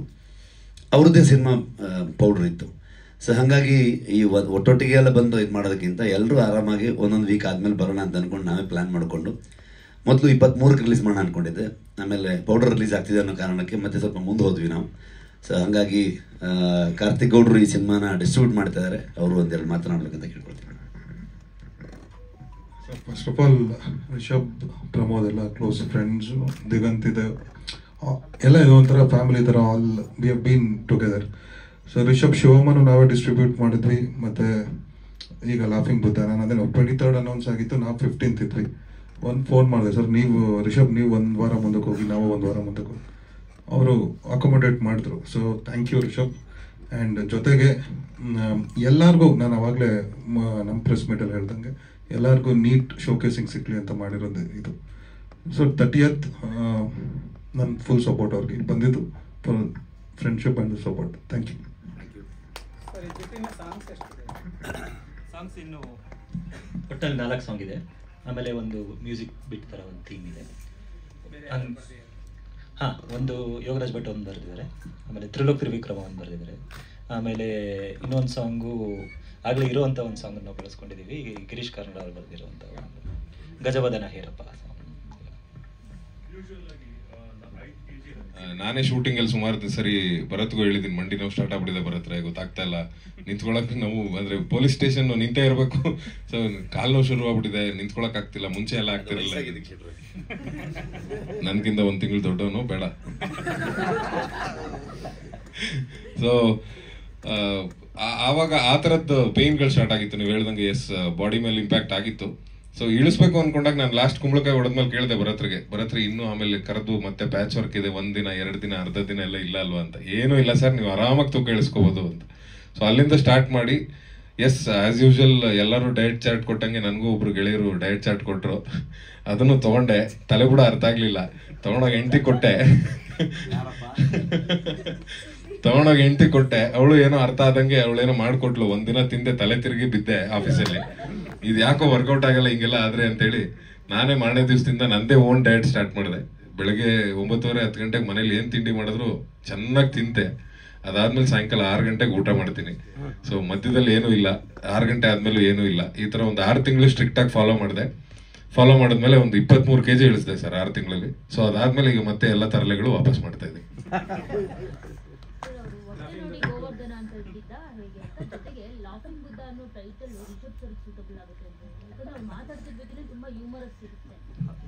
ಅವ್ರ ಟೀಮ್ ಎಲ್ಲರೂ ಲಾಫಿಂಗ್ ಬುದ್ಧನೇ ಅಲ್ಲಿ. ಸಿನಿಮಾ ಅನ್ನೋದೇ ನಮಗೆ ಒಂದು ಸೆಲೆಬ್ರೇಷನ್ ಇದ್ದ ಹಾಗೆ, ದೊಡ್ಡ ಅವಕಾಶ ಅಂತ ಅಂದ್ಕೊಂಡು ನಾವು ಎಕ್ಸ್ಪ್ರೆಸ್ ಮಾಡ್ತೀವಿ. ಸಿನಿಮಾದಲ್ಲಿ ನಮಗೆ ಅವಕಾಶ ಸಿಕ್ಕಿರೋದೇ ತುಂಬ ಪುಣ್ಯ ಅಂತ ಅಂದ್ಕೊಳ್ತೀವಿ. ಹಾಗಾಗಿ ನಮ್ಮ ಏನು ಪ್ಯಾಷನೇಟಾಗಿ ಬಂದ್ವಿ, ನಾವೇನು ಇಷ್ಟಪಡ್ತೀವಿ, ಅದರಲ್ಲೇ ನಮ್ಗೆ ಉದ್ಯೋಗ ಸಿಕ್ಕಿದಾಗ ತುಂಬ ಖುಷಿ ಪಟ್ಕೊಂಡು ಕೆಲಸ ಮಾಡ್ತೀವಿ. ಪ್ರತಿ ಸಿನಿಮಾನೂ ನಾವು ಅಷ್ಟೇ ಎಂಜಾಯ್ ಮಾಡಿಕೊಂಡು, ಎಲ್ಲ ಸಿನಿಮಾನೂ ಅಷ್ಟೇ. ಹಾಗಾಗಿ ಅದರಲ್ಲಿ ಬೇರೆ ಏನೂ ಥಾಟ್ ಇರಲ್ಲ. ಆ ನಗು ಇದ್ದಷ್ಟು ಇನ್ನೂ ಎನರ್ಜಿ ಇರುತ್ತೆ, ಇನ್ನೂ ಹೆಚ್ಚೆಚ್ಚು ಕೆಲಸ ಮಾಡ್ಬೋದು. ದಿಗಂತರದವ್ರನ್ನ ಹಾಕೊಂಡು ರುಬ್ತೀವಿ 3 ಗಂಟೆ 4 ಗಂಟೆವರೆಗೆ, ಅವ್ರಿಗೆ ಸ್ವಲ್ಪ ಕಷ್ಟ ಆಗುತ್ತೆ, ಏನು ಮಾಡೋಕ್ಕಾಗಲ್ಲ. ನಮಗೇನಿರಲ್ಲ, ನಾವು 48 ಗಂಟೆ ಎಲ್ಲ ಶೂಟ್ ಮಾಡಿದ್ದೆಲ್ಲ ಎಕ್ಸ್ಪೀರಿಯನ್ಸ್ ಇದೆ. ಹಾಗಾಗಿ ತುಂಬ ಲಾಂಗ್ ಶೆಡ್ಯೂಲ್ಗಳು ಶೂಟ್ ಮಾಡ್ತೀವಿ. ಗೋವರ್ಧನ್ ಹೆಸರಿಟ್ಟಿದ್ದು ಕರೆಕ್ಟ್ ನೀವು ಹೇಳಿದಂಗೆ. ಅವರು ಅಂದರೆ ಕೃಷ್ಣ ಬೆಟ್ಟ ಅಲ್ವಾ ಗೋವರ್ಧನ್ ಅದು, ಇವರು ಬೆಟ್ಟ ತರ ಇರೋದಕ್ಕೆ ಗೋವರ್ಧನ್ ಅನ್ನೋ ರೀತಿ. ಏನ್ ಮಾಡ್ತೀವಿ ಬಡ್ಜೆಟ್ ಹಾಕು ಏನು ಎತ್ತ ಕೇಳ್ತಾನೇನು ಅಂತ. ನೀವೇ ಆಕ್ಟ್ ಮಾಡ್ತಾ ಇದ್ದೀರಾ? ಏನ್ ಮಾಡ್ತಾ ಇದೀನಿ ಅಂದೆ. ನೀನೇ ಹೀರೋ ಮಚ್ಚ ಅಂದ. ಅಲ್ಲ ನನ್ನ ಮೇಲೆ ದುಡ್ಡು ಹಾಕ್ತಿಯಲ್ಲ ಅಂದೆ. ನಿನ್ ಮೇಲೆ ಯಾರು ದುಡ್ಡು ಹಾಕ್ತಾ ಇರೋದು? ಕತೆ ಮೇಲೆ ದುಡ್ಡು ಹಾಕ್ತಿರೋದು, ಮುಚ್ಕೊಂಡು ಕೆಲಸ ಮಾಡು ಅಂತ. So there was no option. And ನಮ್ಮ ತಂಡದವರಿಗೆ ಈ ಮುಖಾಂತರ ಥ್ಯಾಂಕ್ಸ್ ಹೇಳಬೇಕು. ಸ್ಪೆಷಲಿ ಸುಹಾಸು, ರಕ್ಷಿತು ಇವರೆಲ್ಲ EP ಆಗಿ ಲೈನ್ ಪ್ರೊಡ್ಯೂಸರ್ಸ್ ಆಗಿ ಎಲ್ಲ ಕೆಲಸ ಮಾಡಿದ್ದಾರೆ. ಕಿಣ್ಣ ಎಲ್ಲ ಆ್ಯಕ್ಟ್ ಮಾಡಿದ್ದಾರೆ ಸಿನಿಮಾದಲ್ಲಿ. ಡೈರೆಕ್ಷನ್ ಟೀಮ್ ಅವರು ನಾರ್ಮಲಿ ಇದನ್ನೆಲ್ಲ ಡೈರೆಕ್ಟರ್ ಹೇಳ್ತಾರೆ, ಅವ್ರು ಇಷ್ಟೊಂದು ಮಾತಾಡಿದ್ದೆ ದೊಡ್ಡ ವಿಷಯ. ಸೊ ಹಂಗಾಗಿ ಇಷ್ಟೋಕೆ ಅಂತ ನಾನೇ ಥ್ಯಾಂಕ್ಸ್ ಹೇಳ್ತಾ ಇದ್ದೀನಿ ನಿಮಗೆಲ್ಲ. ಸಹ ಕಲಾವಿದರುಗಳು ಸುಮಾರು ಜನ ಇಲ್ಲಿ ಬಂದಿದ್ದಾರೆ. ಸೊ ನಿಮ್ಗೆಲ್ರಿಗೂ ಥ್ಯಾಂಕ್ ಯು. ಎಲ್ಲರೂ ಅದ್ಭುತವಾಗಿ ಕೆಲಸ ಮಾಡಿದ್ದಾರೆ. ಸಿನಿಮಾ ನೋಡಿದ್ದೀನಿ ನಾನು, full cinema. So art director Dharani Gangeputra ಅವರು, ಎಲ್ಲೋ ಅವನು ಲಾಸ್ಟಲ್ಲಿ ಕೂತಿದ್ದಾನೆ. ಓಕೆ, ಹಾಂ, ಬೆಳಗ್ಗೆ ಬಂದರೂ ಕಾಣಿಸ್ತದೆ ಅಷ್ಟರಲ್ಲಿ. ಬಟ್ ಸ್ಟಿಲ್ ಥ್ಯಾಂಕ್ ಯು ಮಗ, ತುಂಬ ಅದ್ಭುತವಾಗಿ ಆಗಿದೆ ಕೆಲಸ. ಇಡೀ ತಂಡದವರು ಥ್ಯಾಂಕ್ಸ್ ಹೇಳಕ್ಕೆ ಇಷ್ಟಪಡ್ತೀನಿ. ಸೊ ಏನು ಮಾತಾಡ್ತಿದ್ರೆ ಕಂಟಿನ್ಯೂ ಮಾಡಿ. ಸರ್ ಯೂತ್ ಬಗ್ಗೆ ಸರ್ ಅವ್ರಿಗೆ ಹೇಗಿರುತ್ತೆ ಅಂತ ಹೇಳಿ, ಉಮೇಶ್ ಸರ್ ಬಗ್ಗೆ. ಈಗ ಅವ್ರ ಮಗಳಿಗೂ ಒಂದು ಒಳ್ಳೆ ಜರ್ನಿ ನಿಮ್ಮಿಂದ, ಈಗ ಅವ್ರಿಗೂ ಏನೋ ಡೆಬ್ಯೂ, ಅದ್ರ ಬಗ್ಗೆ ಹೇಳಿ ಸರ್. ಅದಂದ್ರೆ ಆಕ್ಚುಲಿ ಬರುತ್ತೆ ಡಿಸೈಡ್ ಮಾಡಿದ್ದು. ರಿಯಲ್ ಲೈಫಲ್ಲಿ ಹೇಗಿರ್ತಾರೆ ನಮ್ಮ ಸಿನಿಮಾದಲ್ಲೂ ಹಾಗೆ ಇದ್ದಾರೆ. ಅದೇ ಏನೋ ಹೇಳ್ತಾರಲ್ಲ ಅವರು 6 ಅಡಿ 3 ಅಡಿ 9 ಅಡಿ ಅಂತೆಲ್ಲ ಅಂತಾರಲ್ಲ. ಅದೇ ಸಿನಿಮಾದಲ್ಲೂ ಅಷ್ಟೇ, ಬಾಯ್ ಬಿಟ್ಟರೆ ಪಂಚ್ ಡೈಲಾಗ್. ನಾವು ಇಡೀ ಸಿನಿಮಾದಲ್ಲಿ ಯಾರು ಡೈಲಾಗ್ಸ್ ತುಂಬಾ ಪಂಚ್ ತರ ಯಾವುದು ಇಲ್ಲ, ತುಂಬಾ ನ್ಯಾಚುರಲ್ ಆಗಿರುತ್ತೆ. ಇವ್ರದ್ದು ಮಾತ್ರ ಇವ್ರಿಗೆ ಆಕ್ಚುಲಿ ಹೇಗಿತ್ತು ಸರ್ ಅವರ ಎಕ್ಸ್ಪೀರಿಯನ್ಸ್? ಕ್ಯಾಮೆರಾ ಹೇಳ್ತಾ ಇದ್ದಾರೆ ನಂಗೆ ಫ್ರೀಡಮ್ ಇಲ್ಲ, ನಿಮಗೆ ಸೆನ್ಸರ್ ಪ್ರಾಬ್ಲಮ್, ಅದಕ್ಕೆ ನಾನು ತುಂಬಾ ಕಂಟ್ರೋಲ್ ಮಾಡ್ಕೊಂಡು ಹೇಳ್ತಾ ಇದ್ದೀನಿ. ಇಲ್ಲಾಂದ್ರೆ ಎಲ್ಲ ನಮ್ದು ಸ್ಟೇಷನ್ ಅಂತ ಫೀಲ್ ಆಗಿದ್ದಾರೆ. ಯಾಕಂದ್ರೆ ಆ ಸ್ಟೇಷನ್ ಚೆನ್ನಾಗಿ ಸೆಟ್ ಹಾಕಿದ್ರು ನಮ್ಮ ಆರ್ಟ್ ಡಿಪಾರ್ಟ್ಮೆಂಟ್. ನನಗೆ ಕೈ ಕಟ್ಟಾಕ್ದಂಗೆ ಆಗ್ಬಿಟ್ಟಿದೆ ಅನ್ನೋ ಒಂದು ರೀತಿಯಲ್ಲಿ. ಅವ್ರು ಕೊಡಿ ಸರ್ ಅವ್ರ ಎಕ್ಸ್ಪೀರಿಯನ್ಸ್, ಕ್ಯಾಮ್ರಾ ಮುಂದೆ ಎಕ್ಸ್ಪೀರಿಯನ್ಸ್ ಹೇಗಿತ್ತು ಸರ್? ಡೈಲಾಗ್ ಹೇಳ್ಬೋದು ನನಗೆ ಅವಕಾಶ. ಮಗಳು ಯಾವ ತರ ನಿಮ್ಗೆ ಇನ್ಪುಟ್ಸ್ ಕೊಟ್ರು ಅಂತ ಹೇಳಿ ಸೆಟ್ ಅಲ್ಲಿ. ಶೆಟ್ಟಿ ಅವ್ರಿಗೂ ಮತ್ತು ಭರತ್ ಅವ್ರಿಗೂ ಈ ಟೀಮ್ನವ್ರಿಗೂ ನಾನು ಮೊದಲನೇದಾಗಿ ನನ್ನ ಹೃತ್ಪೂರ್ವಕವಾದಂಥ ಅಭಿನಂದನೆಗಳು. ನಾವು ನಿಜವಾದ ಪೊಲೀಸ್ನಲ್ಲಿ ನಿಜವಾದಂಥ ಆಕ್ಷನ್ಗಳು ಬರ್ತಾನೆ ಇರ್ತವೆ, ಅದು ನಿಜವಾದದ್ದು. ಆದರೆ ಇದ್ರ ಮುಂದೆ ನಿಂತ್ಕೊಂಡು ಮಾಡುವಂಥದ್ದು ಒಂಥರ 100 ರೌಡಿಗಳನ್ನ ಬೇಕಾದ್ರೆ ಹಿಡ್ಕೊಬಂತ ಒಳಗಾಕ್ಬಿಡ್ಬೋದು. ಅದು ಇದು ಬಹಳ ಒಂಥರ ಚಾಲೆಂಜ್. ಇದು ಏನೇನೋ ಮಾಡ್ಕೋಬೇಕು, ಎಲ್ಲನೂ ಬದಲಾವಣೆಗಳು ಕಷ್ಟನೂ ಅನ್ನಿಸ್ತು ನನಗೆ. ಅದರಲ್ಲಿ ಭರತ್ರವ್ರು ಹೇಳ್ತಾ ಇದ್ರು ನನಗೆ, ನೀವು ಹೆಂಗೆ ಮಾಡ್ತಿರೋ ಪೊಲೀಸಲ್ಲಿ ಹಂಗೆ ಮಾಡಿ ಸಾಕು, ನೀವು ಪೊಲೀಸ್ ಮಾಡ್ತಿರಲ್ಲ, ನೀವು ಮಾಡ್ತಿದ್ರಲ್ಲ ಅಂತ. ಓಹ್ ಕರೆಕ್ಟ್ ಇವ್ರು ಹೇಳ್ತಾ ಇರೋದು, ಸರಿ ನಾನು ಹಾಗೆ ಮಾಡೋಣ ಪೊಲೀಸ್ ಥರನೇ, ಪೊಲೀಸ್ ಕೆಲಸ ಮಾಡ್ತಿದ್ದಾಗೆ ಅಂದಾಗ ಈಗ ಸರಿ ಅಂತ ಅಂದರು. ಆವಾಗ ನನಗನ್ನಿಸ್ತು, ಎಸ್ ನಾವೇನು ಮಾಡ್ತೀವೋ ಅದನ್ನೇ ಮಾಡಬೇಕು, ಒಂಚೂರು ಬದಲಾವಣೆ ಮಾಡಿದ್ರು ಸರಿ ಇರಲ್ಲ ಅಂತ. ಬಟ್ ಇಟ್ಸ್ ಅಲ್ಲ, ನಮಗೆ ಆಸ್ ಎ ಪ್ರೊಡ್ಯೂಸರು ಸರ್ ಭಾಳ ಒಂದು ತುಂಬ ಉಳಿಸಿರೋದಂದ್ರೆ ಅದು ಉಮೇಶ್ ಸರ್. ಕಾಸ್ಟ್ಯೂಮ್ ಅವ್ರದ್ದೇ ಹಾಕೊಂಡ್ಬಂದಿದ್ರು.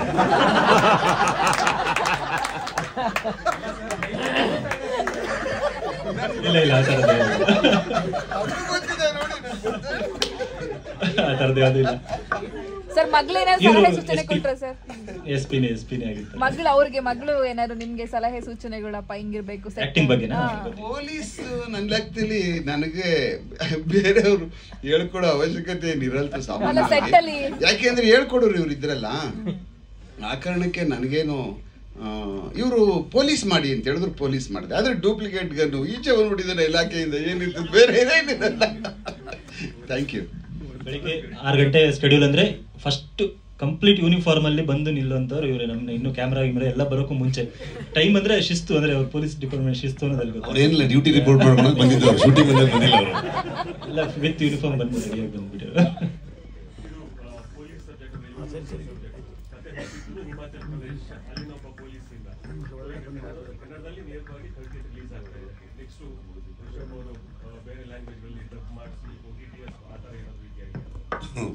OTT ಅವರೇ ಏನು ನಮ್ಮ ಕಡೆ ತಿರುಗ್ತಿಲ್ಲ, ಸೊ ಅವ್ರ ಬಗ್ಗೆ ಮಾತಾಡೋದ್ರಲ್ಲಿ ಏನು ಪ್ರಯೋಜನ ಇಲ್ಲ ಅಂತ ಅನ್ಕೊಳ್ತೀನಿ. ಯಾವುದು ಅದೆಲ್ಲ ಊರ್ಕಿಂತ ಮುಂಚೆ ತಗೊಂಡಿದ್ದಾರೆ. ಸೊ ಹಂಗಾಗ್ತಿದೆ ಅಂದರೆ ಅದಕ್ಕೇನು ಸೊಲ್ಯೂಷನ್ ಗೊತ್ತಾಗ್ತಿಲ್ಲ. ನಮ್ಮಲ್ಲೂ ಎಷ್ಟು ಮಟ್ಟಿಗೆ ರೀಚ್ ಆಗ್ತಿದೆ ಏನು ಕತೆ, ಅವ್ರದ್ದು ರಿಸರ್ಚ್ ಟೀಮ್ಗಳೆಲ್ಲ ಇರುತ್ತೆ. ಒಂದು ವಿನ್ ಸಿಚುವೇಶನ್ಗೆ ಹೋಗ್ಬೇಕು, ಅವ್ರಿಗೂ ಅದರಿಂದ ಲಾಸ್ ಆಗಬಾರ್ದು, ಪ್ರೊಡ್ಯೂಸರ್ಸ್ಗಳಿಗೂ ತುಂಬ ದೊಡ್ಡ ಮಟ್ಟದಲ್ಲಿ ಸಪೋರ್ಟ್ ಆಗಬೇಕು. ಅದಕ್ಕೆ ಅಂದರೆ ಪ್ರತಿ ಸಲನೂ ಒಂದಷ್ಟು ವರ್ಷಗಳ ಮಧ್ಯದಲ್ಲಿ ಕೆಲವು ಕ್ರೈಸಿಸ್ಗಳು ಬರುತ್ತೆ. ಈಗ ಹಂಗೆ ನೋಡೋಕೋದ್ರೆ TV ಚಾನಲ್ ಅವರು ಸಿನಿಮಾಗಳು ತೊಗೊಳ್ತಾ ಇಲ್ಲ, ಅವರೆಲ್ಲ ಇಲ್ಲೇ ಇದಾರಲ್ವ, ಬೆಂಗಳೂರಲ್ಲಿ ಆಫೀಸ್ಗಳಿದೆ, ನಾವು ಯಾಕೆ ಅವ್ರನ್ನೇ ದೂರ್ತೀವಿ. ಸೊ ಅವರು ಇನ್ಯಾವುದೋ ಪ್ರೊಡಕ್ಷನ್ನು ಮತ್ತೊಂದು ಅವ್ರದ್ದೇ ಆದಂಥ ಲೆಕ್ಕಾಚಾರದ ಮೇಲೆ ಮಾತಾಡ್ತಾರೆ. ನಮಗೆ ಉಳ್ಕೊಂಡಿರೋದು ಒಂದೇ, ಜನರ ಹತ್ರಕ್ಕೆ ಬರ್ತಾ ಇದ್ದೀವಿ. ಸೊ ಥಿಯೇಟ್ರಲ್ಲಿ ಬಂದು ಜನ ನೋಡಿದ್ರೆ ಮಾತ್ರ ಸಿನಿಮಾ ರಿಕವರ್ ಆಗುತ್ತೆ, ಇಲ್ಲ ಅಂದರೆ ಇಲ್ಲ ಅಂತ ಸಿಚುವೇಶನ್. ಲಾಸ್ಟಿಗೆ ಎಲ್ಲಿ ಇಲ್ಲಾಂದ್ರೆ ಯೂಟ್ಯೂಬ್ ಇದೆ. ಬೇರೆ ಲ್ಯಾಂಗ್ವೇಜ್ಗಳಿಗೆ ಆ ಥರದ್ದು ಏನೂ ಪ್ಲ್ಯಾನ್ ಮಾಡಿಲ್ಲ ನಾವು. ಸಂಪೂರ್ಣವಾಗಿ ಕನ್ನಡದಲ್ಲೇ ಸಿನಿಮಾನ ರಿಲೀಸ್ ಮಾಡ್ಬೇಕಂತ ಅಂದ್ಕೊಂಡಿದ್ದೀವಿ. ಸೊ ಅಷ್ಟೇ. ಆದರೆ ಜನ ಇವತ್ತು ಇಷ್ಟ ಆದರೆ ಖಂಡಿತವಾಗ್ಲೂ ಸಬ್ ಟೈಟಲಲ್ಲಿ ನೋಡ್ತಾರೆ ಅಂತ ಅಂದ್ಕೊಳ್ತೀನಿ ನಾನು. ಅಲ್ಲ, ನಾವು ಎಲ್ಲರೂ ಹೇಳ್ತೀವಿ ಥಿಯೇಟ್ರಿಗೆ ಬಂದು ನೋಡಿ ಅಂತ. ನಾವು ಆ್ಯಕ್ಚುಲಿ ಥಿಯೇಟ್ರಿಗೆ ತಾನೇ ಫಸ್ಟ್ ಸಿನಿಮಾ ಮಾಡಬೇಕು. ಹೌದು. ನಾವು OTT ಸ್ಯಾಟಲೈಟ್ ನಂಬ್ಕೊಂಡು ಯಾಕೆ ಈಗ ಅದೇ ಪ್ರೊಡ್ಯೂಸ್ ಅಂದರೆ ಪ್ರತಿ ಹಂತದಲ್ಲೂ ಒಂದೊಂದು ಬಿಸ್ನೆಸ್ ಅಪಾರ್ಚುನಿಟೀಸ್ ಅಂತ ಹೊಡ್ಕೊಳ್ತಾ ಹೋಗುತ್ತೆ. ಅದು ಎಲ್ಲ ವ್ಯವಹಾರದಲ್ಲೂ ಇರುವಂಥದ್ದೇ. ಸಿನಿಮಾ ಅಂತಂದಾಗ ನಮಗೆ ಈ ಕಡೆಗೆ OTTನೂ ಕೂಡ ಒಂದು ಬಿಸ್ನೆಸ್ ಅಪಾರ್ಚುನಿಟಿ, ಸ್ಯಾಟಲೈಟ್ ರೈಟ್ಸು ಕೂಡ ನಮ್ಮದು ಒಂದು ಬಿಸ್ನೆಸ್ ಅಪಾರ್ಚುನಿಟಿ. ಸೊ ಥಿಯೇಟ್ರ್ ಹೇಗಿರುತ್ತೆ, ಥಿಯೇಟ್ರಲ್ಲಿ ಇಷ್ಟು ದಿನಗಳಾದಮೇಲೆ ಆಮೇಲೆ ಅಲ್ಲಿ ಬರುವಂಥದ್ದು ಅಂತ ಅಂದ್ಕೊಂಡು. ಸೊ ಸೇಮ್ ಟೈಮ್ ಸರ್ಕಾರನೂ ಕೂಡ ಕೆಲವು ಸಿನಿಮಾಗಳಿಗೆ ಸಬ್ಸಿಡಿಯನ್ನು ಕೊಡುವಂಥದ್ದು ಇವೆಲ್ಲ ಇರುತ್ತೆ. ಸೊ ಇಲ್ಲಿ ಇವೆಲ್ಲವೂ ಒಂದಷ್ಟು ಸಹಾಯ ಆಗುತ್ತೆ, ಪ್ರೊಡ್ಯೂಸರ್ಗಳಿಗೆ ಇನ್ನೂ ಬೆನಿಫಿಟ್ ಆಗ್ತಾ ಹೋಗುತ್ತೆ. ಥಿಯೇಟ್ರಲ್ಲಿ ಎಲ್ಲ ಸಿನಿಮಾಗಳು ಹೇಗಾಗತ್ತೆ, ಅದೊಂದು ಇದೆ. ಏನಂತಂದರೆ ಥಿಯೇಟ್ರಿಗೆ ಜನ ಸಿನಿಮಾ ಮಾಡೋದನ್ನು ಕಮ್ಮಿ ಮಾಡಿಬಿಟ್ರು, ಥಿಯೇಟ್ರ್ ಎಕ್ಸ್ಪೀರಿಯನ್ಸ್ಗಳಿಲ್ಲ. ಅದರಿಂದನೇ ಸಿನಿಮಾ ಕತೆ ಚೆನ್ನಾಗಿದೆ, ಜನ ಬರ್ತಿಲ್ಲ ಅಂತಂದರೆ ಹಾಗೆ ಆಗೋದು. ಥಿಯೇಟ್ರ್ ಎಕ್ಸ್ಪೀರಿಯನ್ಸ್ ಕೊಟ್ಟರೆ ತಾನೇ ಜನ ಬರೋಕ್ಕೆ ಸಾಧ್ಯ. ಆಮೇಲೆ ಇಲ್ಲಿ ನಾವು ಇಂಡಸ್ಟ್ರಿಯಲ್ಲಿ ಕೂತ್ಕೊಂಡು ಜನರಿಗೆ ಬೈಯೋದು ಇದನ್ನೆಲ್ಲ ಮಾಡ್ಕೊಂಡು ಕೂತಿರ್ತಾರೆ. ಜನರಿಗೆ 1000 ಆಪ್ಷನ್ ಇರುತ್ತೆ. ನೀವು ನಿಮ್ಮ ಫೋನ್ಗಳು ತೊಗೊಳ್ಳಿ, ಅದರೊಳಗಡೆ ನಿಮ್ಮದು ಪರ್ ಡೇ ಎಷ್ಟು ನಿಮ್ಮದು ಸ್ಕ್ರೀನ್ ಟೈಮ್ ಆಗಿದೆ ಅಂತ ಚೆಕ್ ಮಾಡಿ ನೋಡಿ, ಗೊತ್ತಾಗುತ್ತೆ. ಮಿನಿಮಮ್ 4-5 hours ಇರುತ್ತೆ. ಸೊ ಜನರು ಅಷ್ಟು ಎಂಗೇಜ್ ಆಗಿಬಿಟ್ಟಿದ್ದಾರೆ ಫೋನ್ ಒಳಗಡೆಗೆ. ಆಮೇಲೆ ಇವತ್ತು ಲಾಸ್ಟ್ ಟೈಮು ನಾನು ಹೇಳ್ತಿದ್ದೆ, ಈಗ ಸಿನಿಮಾ ನೋಡೋರಿಗಿಂತ ಸಿನಿಮಾ ಮಾಡೋರು ಜಾಸ್ತಿ ಆಗ್ಬಿಟ್ಟಿದ್ದಾರೆ.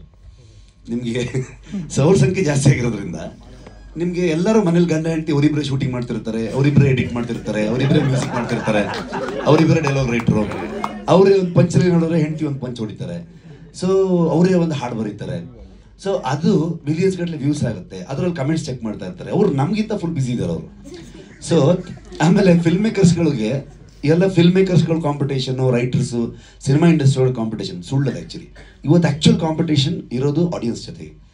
ಅವರು ಸಿಕ್ಕಾಪಟ್ಟೆ ಅಪ್ಡೇಟೆಡ್. ನಾನು ಇದನ್ನು 3-4 ವರ್ಷ ಮುಂಚೆನೇ ಹೇಳಿದ್ದೆ ಇದೇ ಜಾಗದಲ್ಲಿ. ಆಡಿಯನ್ಸ್ ಯಾವತ್ತೂ ನಮಗಿಂತ 2-3 ವರ್ಷ ಮುಂದೆ ಇರ್ತಾರೆ. ನಾವು 3 ವರ್ಷ ಹಿಂದೆ ಮಾಡಿರೋ ಕತೆ ತೊಗೊಂಬಂದು ಅವ್ರಿಗೆ ಇವತ್ತು ಹೇಳಿರ್ತೀವಿ. ಅವ್ರು ಇವತ್ತು ಫ್ರೆಶ್ ಆಗಿ ಹೋಗ್ಬಿಟ್ಟು ಒಂದು 10 ಲ್ಯಾಂಗ್ವೇಜ್ ಸಿನಿಮಾಗಳನ್ನು OTTಯಲ್ಲಿ ಅಲ್ಲಿ ಇಲ್ಲಿ ಥಿಯೇಟ್ರಲ್ಲಿ ಎಲ್ಲ ಕಡೆ ನೋಡ್ಕೊಂಡು ಬಂದಿರ್ತಾರೆ. ಸೊ ನಾವು ಅಪ್ಡೇಟ್ ಆಗಿದೆಯಲ್ಲಿ ಎಲ್ಲಿ ಅಪ್ಡೇಟ್ ಆಗಬೇಕು, ಅವ್ರಿಗಿಂತ ಸ್ವಲ್ಪ ಮುಂದೆ ಹೋಗೋ ಪ್ರಯತ್ನ ಮಾಡಬೇಕು. ಆವಾಗ ಅವ್ರಿಗೆ ಓಕೆ, ಅವ್ರು ಬಂದು ನಾವು ಮಾಡಿ ಮುಗಿಸ್ಬೇಕಾದ್ರೆ ನಾವು ಒಂದು ಹತ್ರಕ್ಕೆ ಬರ್ಬೋದು. ಅವಾಗ ತುಂಬ ದೊಡ್ಡ ಗ್ಯಾಪ್ ಇದೆ ಆಡಿಯನ್ಸ್ಗೂ ನಮಗೂ. ಸೊ ಅದನ್ನು ನಾವು ಟ್ರೈ ಮಾಡಬೇಕಂತ ನಾನು ಅಂದ್ಕೊಳ್ತೀನಿ. ಸೊ ಹಾಗಾಗಿ ಥಿಯೇಟ್ರೇ ಹೋಪ್ಫುಲಿ ನನಗಿಷ್ಟ ಆಗಿದೆ. ನಾನು ಒಬ್ಬ ಪ್ರೇಕ್ಷಕನಾಗಿರೋದ್ರಿಂದ ಅದೇ ಥರದಲ್ಲಿ ಆಡಿಯನ್ಸ್ಗೂ ಕೂಡ ಇಷ್ಟ ಆಗುತ್ತೆ ಅಂತ ಅಂದ್ಕೊಳ್ತೀನಿ ನಾನು. ಸೊ ಸಾಂಗ್ ನೋಡಿದಾಗ ಜನರಿಗೆ ಎಷ್ಟು ಇಷ್ಟ ಆಗುತ್ತೆ, ಈ ಥರದ್ದು ಸಾಂಗ್ಗಳು ಇಷ್ಟ ಆದರೆ ಅವ್ರು ಬರ್ತಾರೆ. 15ನೇ ತಾರೀಕು ಅಂದರೆ 14ನೇ ತಾರೀಕು ರಾತ್ರಿನೇ ನಾವು ಟ್ರೈಲರ್ ಬಿಡಬೇಕಂತ ಅಂದ್ಕೊಂಡು ಪ್ಲ್ಯಾನ್ ಮಾಡ್ಕೊಂಡಿದ್ದೀವಿ. ಸೊ ಟ್ರೈಲರ್ ನೋಡಿದಾಗ ಇನ್ನೂ ಹೆಚ್ಚು ಕ್ಲಾರಿಟಿ ಸಿಗ್ಬೋದು ಜನರಿಗೆ. ಐ ಹೋಪ್ ಈಗ ತುಂಬ ದಿನದಿಂದ ಜನರು ಥಿಯೇಟ್ರಿಗೆ ಬಂದಿಲ್ಲ ಅನ್ನೋದು, ಭೀಮದಿಂದ ಇನ್ನೊಂದು ಸ್ವಲ್ಪ ಜನ ಥಿಯೇಟ್ರಿಗೆ ಬರ್ಬೋದು ಅನ್ನೋಂಥ ನಂಬಿಕೆಯಲ್ಲಿದ್ದೀವಿ ನಾವು ಚಿತ್ರರಂಗ. ಅದಾದಮೇಲೆ ಗಣೇಶ್ ಸರ್ ಸಿನಿಮಾಗೆ ಬರ್ಬೋದು, ಪೌಡ್ರಿಗೆ ಜನ ಬರ್ಬೋದು ಅನ್ನೋವಂಥದ್ದಿದೆ. ಸೊ ಈ ಲೈನಪ್ಸ್ ಇದೆ. ಒಂದು ಹೋಪ್ಫುಲಿ ಚೆನ್ನಾಗಿರೋ ಸಿನಿಮಾಗಳು, ಥಿಯೇಟರ್ ಎಕ್ಸ್ಪೀರಿಯನ್ಸ್ ಕೊಡುವಂಥ ಸಿನಿಮಾಗಳು ಲೈನಪ್ಪಲ್ಲಿ ಇದೆ ಅನ್ನೋ ನಂಬಿಕೆಯಲ್ಲಿದ್ದೀವಿ ಅಷ್ಟೇ. ಸೊ ಅದು